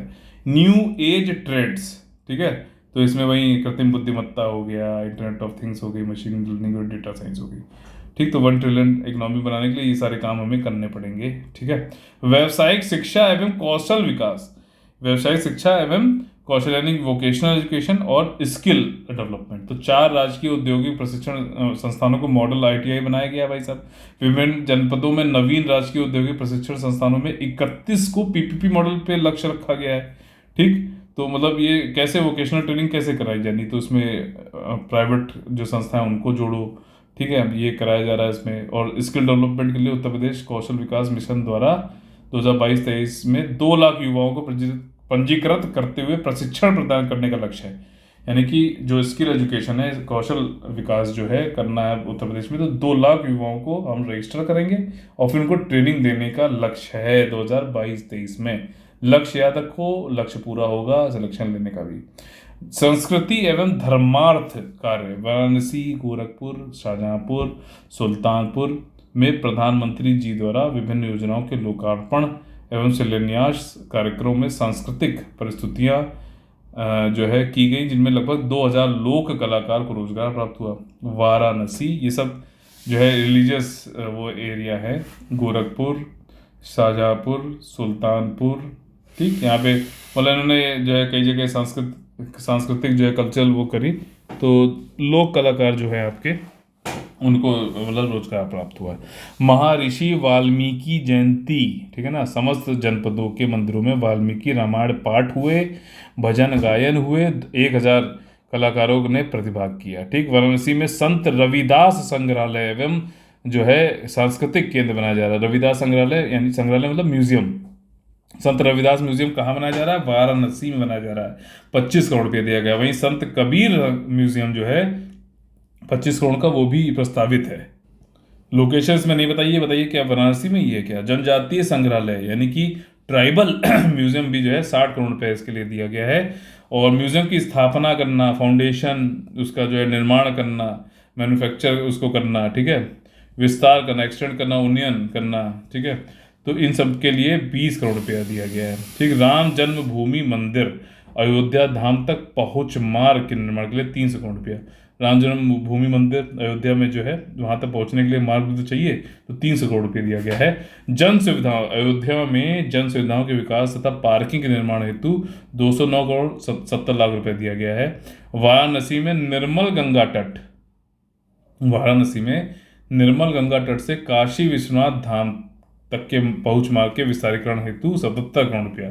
तो गंगा तट से काशीनाथ विश्वनाथ धाम तक जाना है, तो बीच में जो मार्ग है उसका विस्तारीकरण एक्सटेंशन वो हो रहा है, चौड़ा हो रहा है, ठीक है, एक्सटेंशन हो रहा है, सॉरी, यहाँ तक एक रोड को बढ़ाया जाएगा तो 70 करोड़ रुपये लगेगा। ऑनलाइन एकीकृत मंदिर सूचना प्रणाली, तो मतलब इंटीग्रेटेड जो है टेम्पल एजुकेशन सिस्टम बनाया जा रहा है, उसके लिए सॉफ्टवेयर बनाया जाना है और 50 लाख रुपए दिए जा रहे हैं। ठीक, पर्यटन की बात करें तो उत्तर प्रदेश पर्यटन नीति जो है 2018 में आई थी और इंटरनेशनल वर्ल्ड टूरिज्म डे कब होता है? 27 सितंबर को होता है, ध्यान रखिएगा। और इसके लिए 6,931 करोड़ रुपये का निवेश अनुमानित है, मतलब इतना इन्वेस्टमेंट आ सकता है।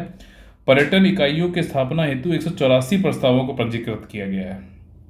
ठीक है, तो पर्यटन इकाइयों की स्थापना हेतु तो मतलब जो प्रपोजल आए 184 लोग चाहते हैं कि अब वो एक टूरिज्म एंटाइटी बने। उत्तर प्रदेश के वर्ष 2021 में कुल 10 करोड़ 1 लाख पर्यटक आए, जिसमें से 10 करोड़ भाई साहब इंडिया से ही थे और 1 लाख जो है विदेशी पर्यटक थे। ठीक, तो ध्यान रखिएगा।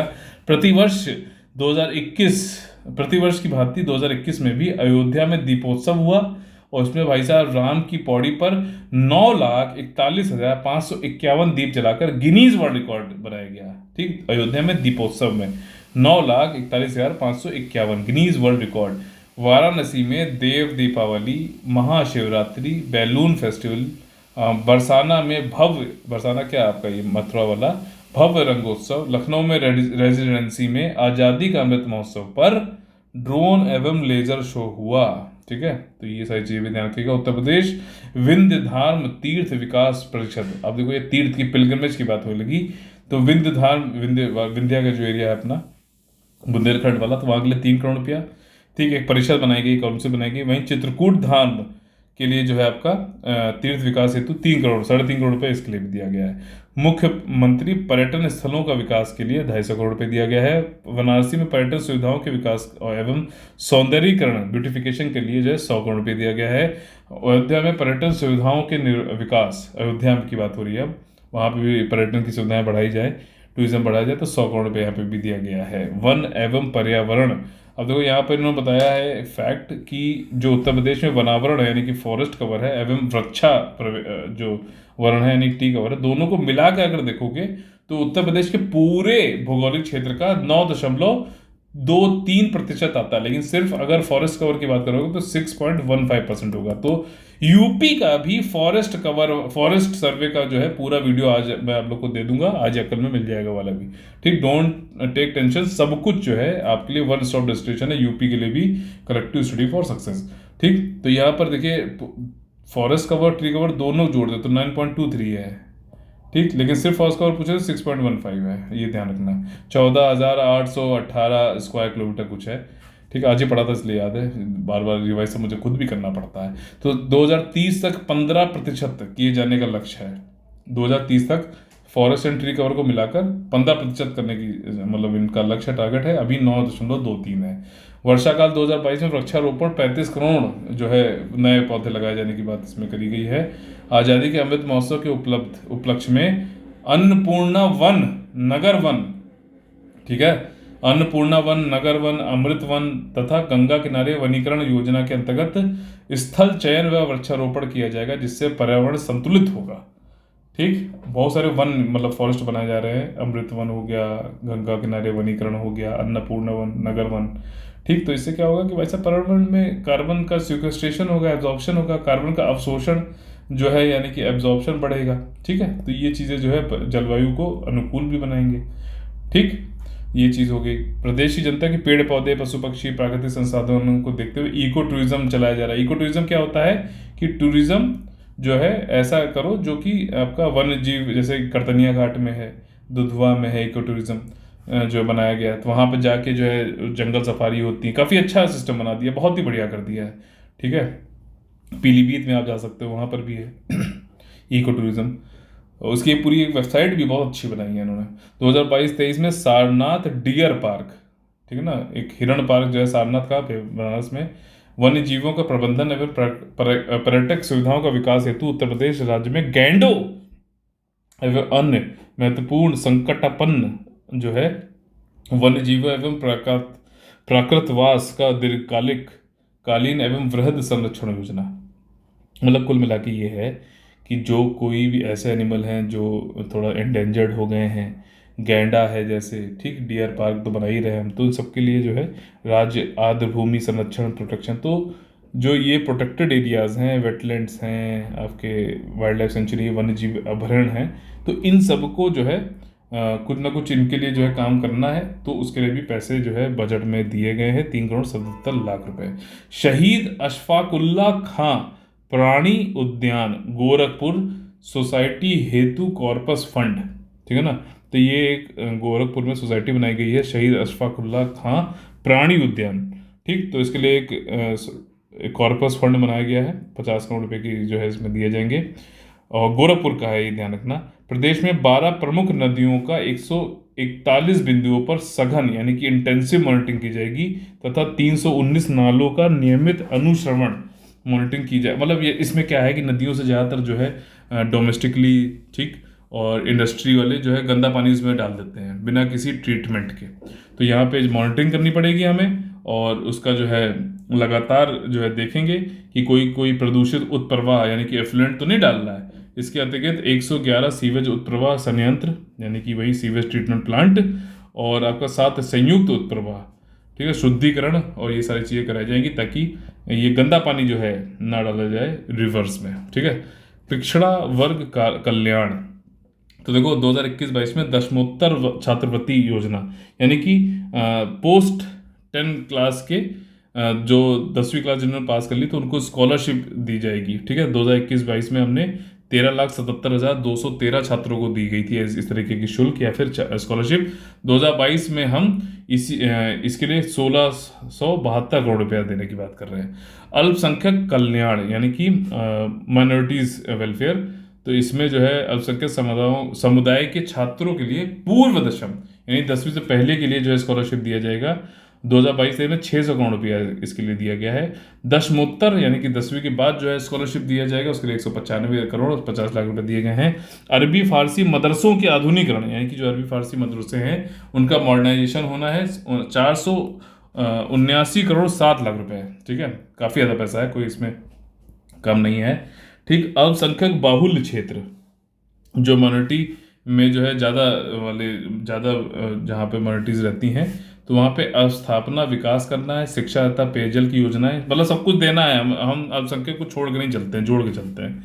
सबका साथ सबका विकास, ठीक। संचालित मल्टी सेक्ट्स जो है आपका सेक्टोरल डिस्ट्रिक्ट प्लान भी एक चलाया जाएगा जिसके लिए 508 करोड़ रुपये दिए गए हैं। न्याय यानी कि जस्टिस, तो यहाँ पे उत्तर प्रदेश राष्ट्रीय विधि विश्वविद्यालय प्रयागराज भी बनाया जाएगा, ठीक है ना। तो आपका लॉ से संबंधित जो यूनिवर्सिटी बनाई जा रही है प्रयागराज में 2022-23 में 100 करोड़ रुपए का भैया बजट इसमें दिया गया है। माननीय उच्च न्यायालय इलाहाबाद और उसकी लखनऊ पीठ के निर्माण हेतु 705 करोड़ रुपया, बहुत बहुत भव्य बनाया भाई साहब लखनऊ वाला, ये बहुत सुंदर है।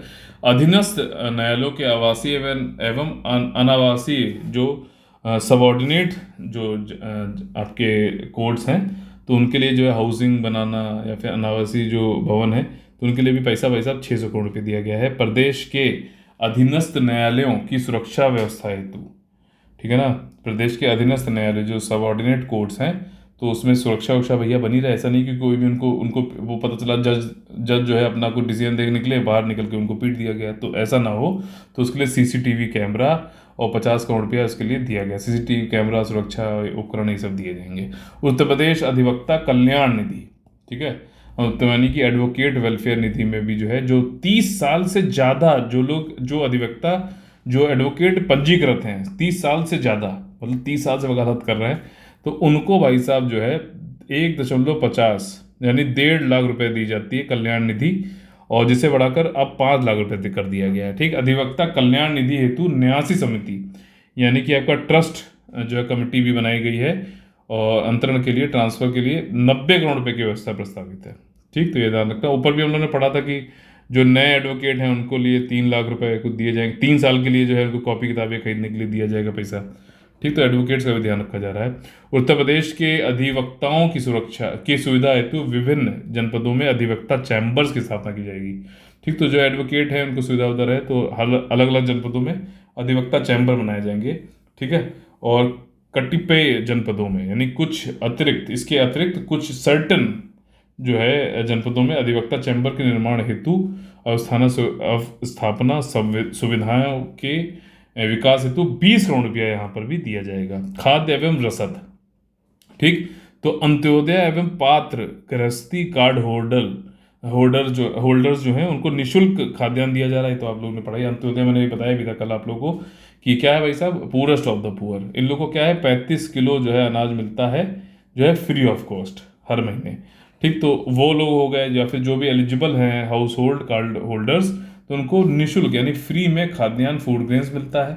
ठीक, आपका साबुत चना मिलता है, साबुन होना चाहिए था, यहाँ पे साबुत चना ने लिख दिया है, एक और गलती मैंने पकड़ी है, लेकिन कोई बात नहीं, ये सब हो जाता है जब हम लोग काम करते हैं। तो साबुन, चना, ठीक, हो सकता है साबुत भी हो, कोई बड़ी बात नहीं है, हालांकि ऊपर शायद उन्होंने जब मेंशन किया था तब साबुन लिखा था।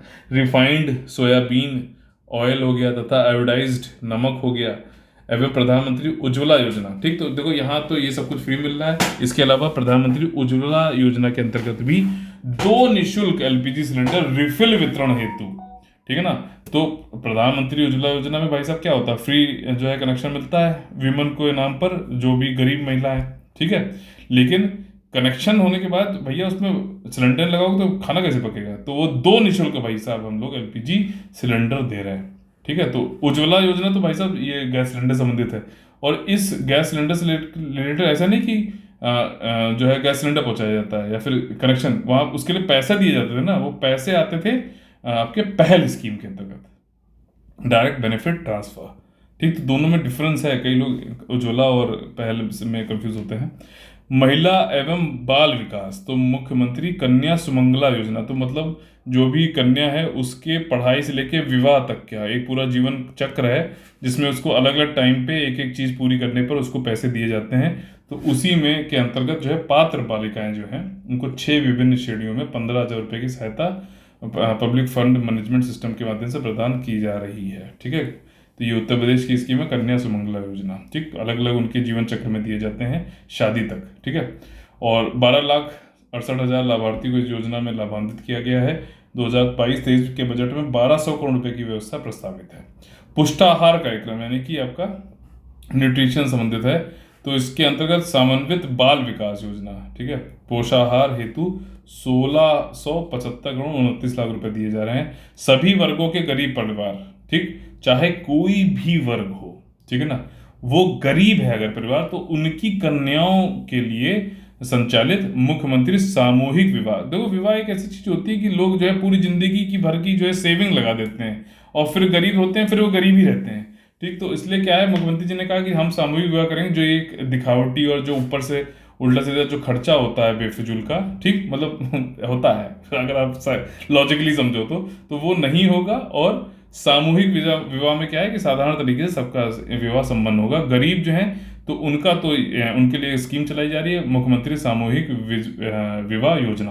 अब इसमें एक बड़ी चलो छोड़ो, अच्छा, इसमें एक खैर न्यूज़ सुनने में आई थी कि पैसे की जरूरत थी, तो भाई बहन नहीं आपस में जो है झूठ मूठ की जो है कर ली, उनको लगा कि बाहर निकल लें, कोई जाने ही नहीं, ठीक कर लिए और पैसे पकड़ लिए, तो उनको खिलाफ जो है एफआईआर हो गई थी। खैर, मुख्यमंत्री सामूहिक विवाह योजना, कोई भी किसी वर्ग का भी गरीब परिवार की कन्या है तो उसके लिए इसमें जो है प्रावधान है, और इसमें 1,74,326 जोड़ों को जो है अभी तक जो है विवाह संपन्न उनका कराया जा चुका है।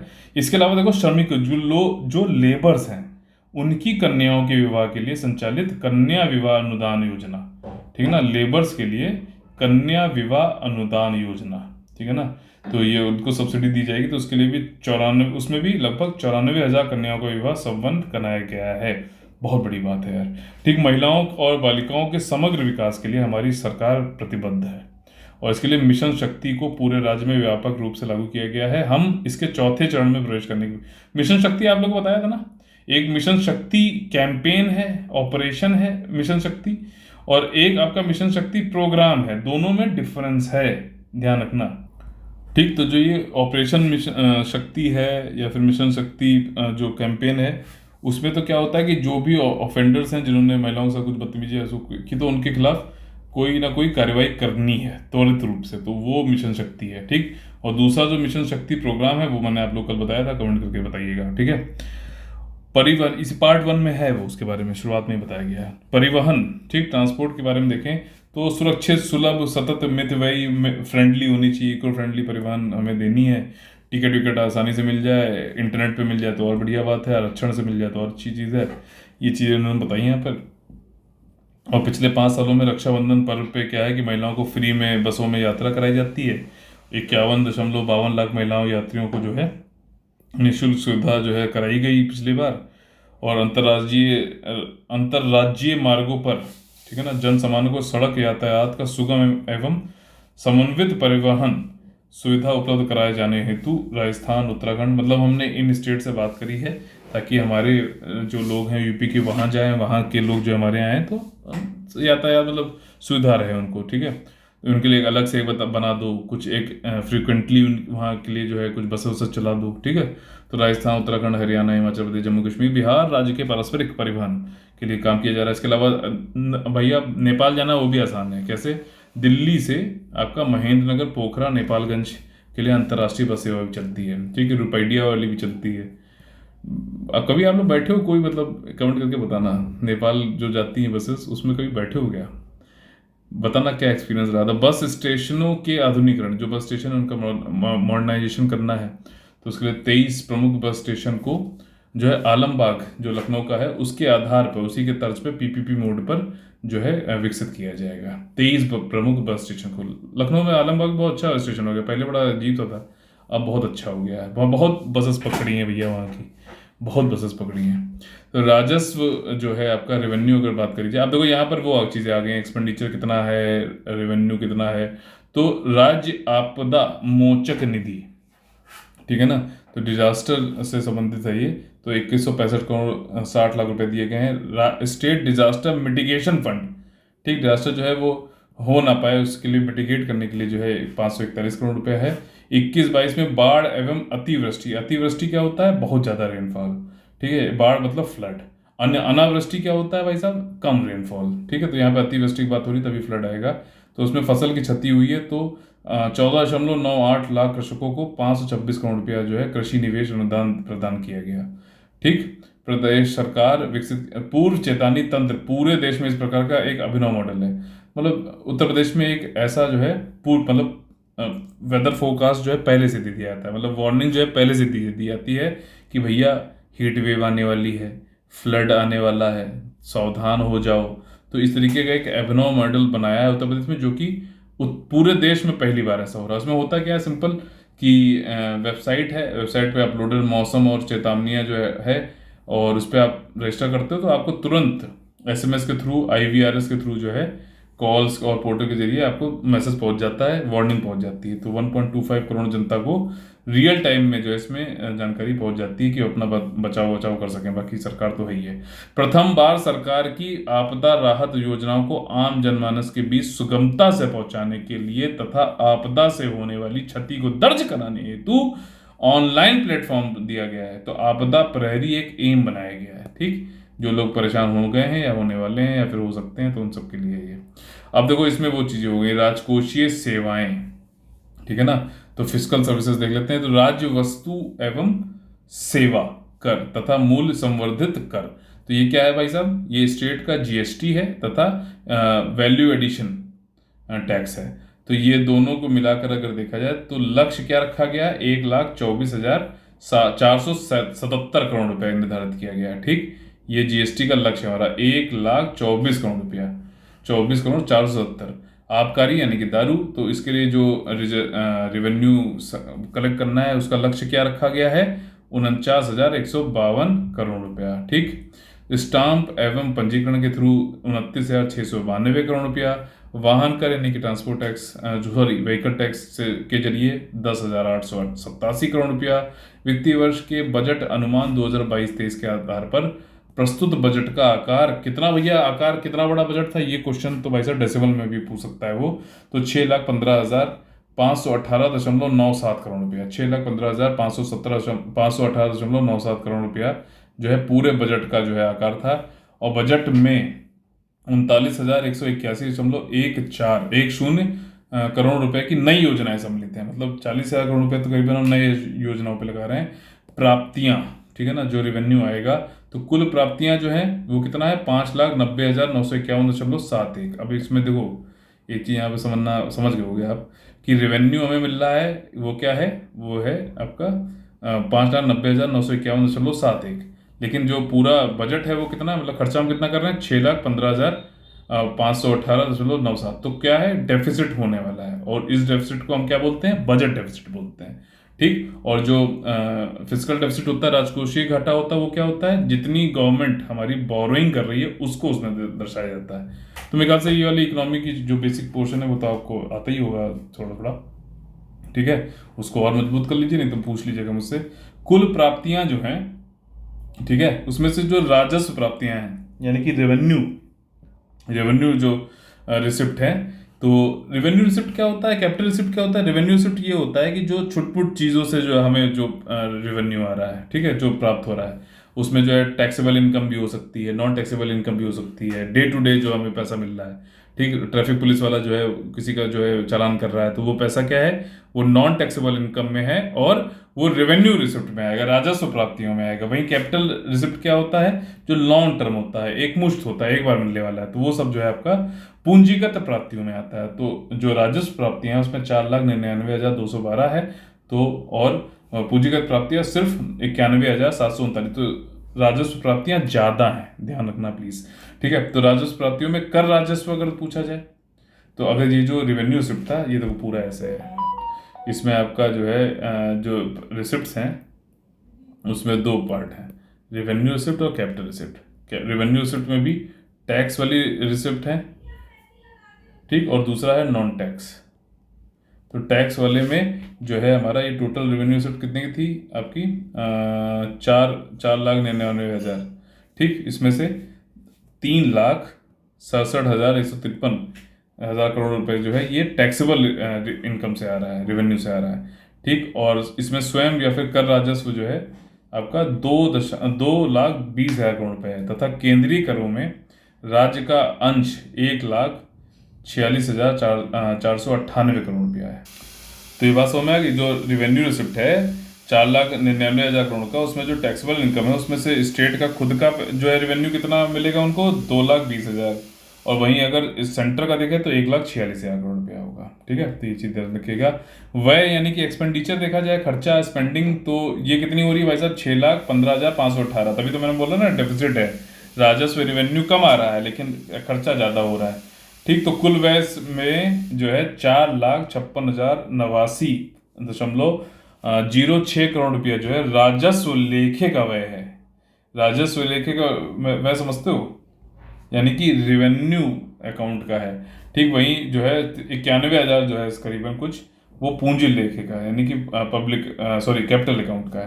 तो इसमें भी वही चीज़ है, राजस्व लेखे मतलब रेवेन्यू अकाउंट वो हो गया जो एक साल उसके भीतर में जो है डे टू डे जो भी खर्चे हो रहे हैं, सैलरी देना है, रेंट मतलब किसी को जो है कुछ टेम्प्रेरी बेसिस पे जो काम करने हैं, वो सारी चीज़ें जो है राजस्व लेखे में आते हैं। कैपिटल लेखा जो अकाउंट होता है उसमें आप कोई एक साल से ज़्यादा कोई ऐसा पैसा लगा रहा है जो एक साल से ज़्यादा उसका उपयोग होगा, प्रोडक्टिविटी बढ़ेगी, उत्पादकता बढ़ेगा, ठीक है। तो उन सब के लिए वो पूंजी लेखे में आता है, ठीक। समेकित निधि यानी कंसोलिडेटेड फंड, तो समेकित निधि की प्राप्तियों से कुल व्यय घटाने के पश्चात जो है कितना भैया ये हो रहा है घाटा, 24,567,26,00,000 रुपए, ठीक। तो मैंने आप लोग पहले ही इस चीज़ को बताया था कि समेकित, अब जो भी राजस्व आता है आपको मालूम है सारा कुछ जो है समेकित निधि में जाता है, ठीक। तो समेकित निधि में जो राजस्व आया और एक्सपेंडिचर हमारा कितना हो रहा है, 6,15,518, और इसमें से 4,00,000 कितना था ये, ठीक, आपका 5,00,000 कुछ 90 था। तो इन सबको और समेकित निधि में कुछ मिला के इतना घाटा है इन्होंने कुल व्यय बताया है समेकित निधि की प्राप्तियों से कुल मिला के 24,567,000,626 करोड़, ठीक है। तो ये सर याद रखिएगा। लोक सेवा यानी कि पब्लिक अकाउंट्स में देखें तो लोक लेखे में यानी पब्लिक अकाउंट्स में 6,000 करोड़ रुपए का शुद्ध प्राप्तियां अनुमानित हैं, इतने मतलब 6,000 करोड़ रुपए आएंगे हमारे पास, ठीक। समेकित निधि से पैसा अगर निकालना है तो हमें विधानसभा से भैया लेना पड़ेगा परमिशन, लेकिन यहाँ पर जो है कार्यकारिणी, काउंसिल, मिनिस्टर, मंत्रिमंडल खुद से डिसीजन ले सकती है गवर्नर के थ्रू, ठीक है। समस्त लेन देन का शुद्ध परिणाम देखें अगर, तो जो है नेट रियल जो रिजल्ट आएगा वो 18,567,करोड़ आया, ठीक है। तो इसमें से 6,00,000 और घटा दिए उन्होंने 24,000 में से, तो 18,567,26,00,000 रुपए जो है ऋणात्मक यानी कि लोन हमारा ये रहेगा, अनुमानित है, ठीक। इसके अलावा अंतिम शेष अगर देखें तो प्रारंभिक शेष हमारा कितना है, ओपनिंग बैलेंस 40,550 करोड़ रुपया, ठीक। को हिसाब में लेते हुए अंतिम शेष जो है करीबन 1982.77 करोड़ रुपए अनुमानित है क्लोजिंग बैलेंस। राजस्व बचत अगर देखें, ठीक है ना, राजस्व बचत यानी कि रिवेन्यू सेविंग्स, तो ये करीबन है 43,123.65 करोड़ रुपए है। ये फिगर्स आती हैं, ठीक, पढ़ लो तो सही रहेगा। राजकोषीय घाटा यानी कि फिस्कल डेफिसिट जो है 3.96%, ये क्वेश्चन रखा हुआ है, ठीक है, 3.96% होने वाला है 22-23 में। और अगर फिगर में देखें तो 81,177.97 करोड़ रुपए होने वाला है। ये सरकार का क्या ऋण है ये इसको दिखाता है, ठीक। और वहीं सारी फिर बोल बच्चन वाली बातें हैं, मेरे जुनून से नतीजा जरूर निकलेगा, इसी स्याह समंदर से नूर निकलेगा, ठीक है। चलो यहाँ पे बजट ही खत्म हो जाता है हमारा, लेकिन कुछ चीज़ें हम और देख लेते हैं जो पूछ सकता है।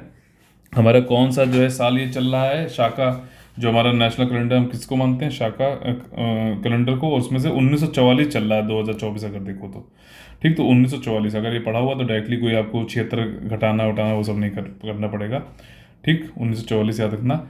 और यहाँ पे ये सेशन खत्म हो जाता है बजट का। बजट के जो है, हालांकि मुझे मालूम है कि 2 पार्ट में थोड़ा लंबा है, लेकिन इसको आप लोग 1.5x पे सुन सकते हो। पहली बार तो आपको धीरे धीरे सुनना पड़ेगा, पहली बार में लिखने मत लगना, लिखने लगोगे तो बहुत टाइम लगेगा यार, फिर आप जो है बोर हो जाओगे। तो आप सुनते चले जाओ, 1 बार 2 बार 3 बार आप इसको सुनोगे, दूसरी बार सुनो तो 1.25x पर चला लो, तीसरी बार सुनो तो 1.5x चला लो, लेकिन सुनना पड़ेगा। अगर आप सुनोगे तो आपको जो है इसमें से जरूर क्वेश्चन जो है हो जाएंगे, ठीक है। तो चलिए कुछ चीज़ें मैं आप लोग को रिवाइज करा देता हूँ, जैसे कि मैंने आप लोग से प्रॉमिस किया था कि यूपी नंबर 1 पे या फिर यूपी की रैंकिंग क्या क्या है। तो ईज ऑफ डूइंग बिजनेस में 2nd नंबर पे है, 1st नंबर पे आंध्र प्रदेश है, 3rd नंबर पे तेलंगाना है। आपका शुगर केन के पेमेंट में यूपी नंबर 1 पे है।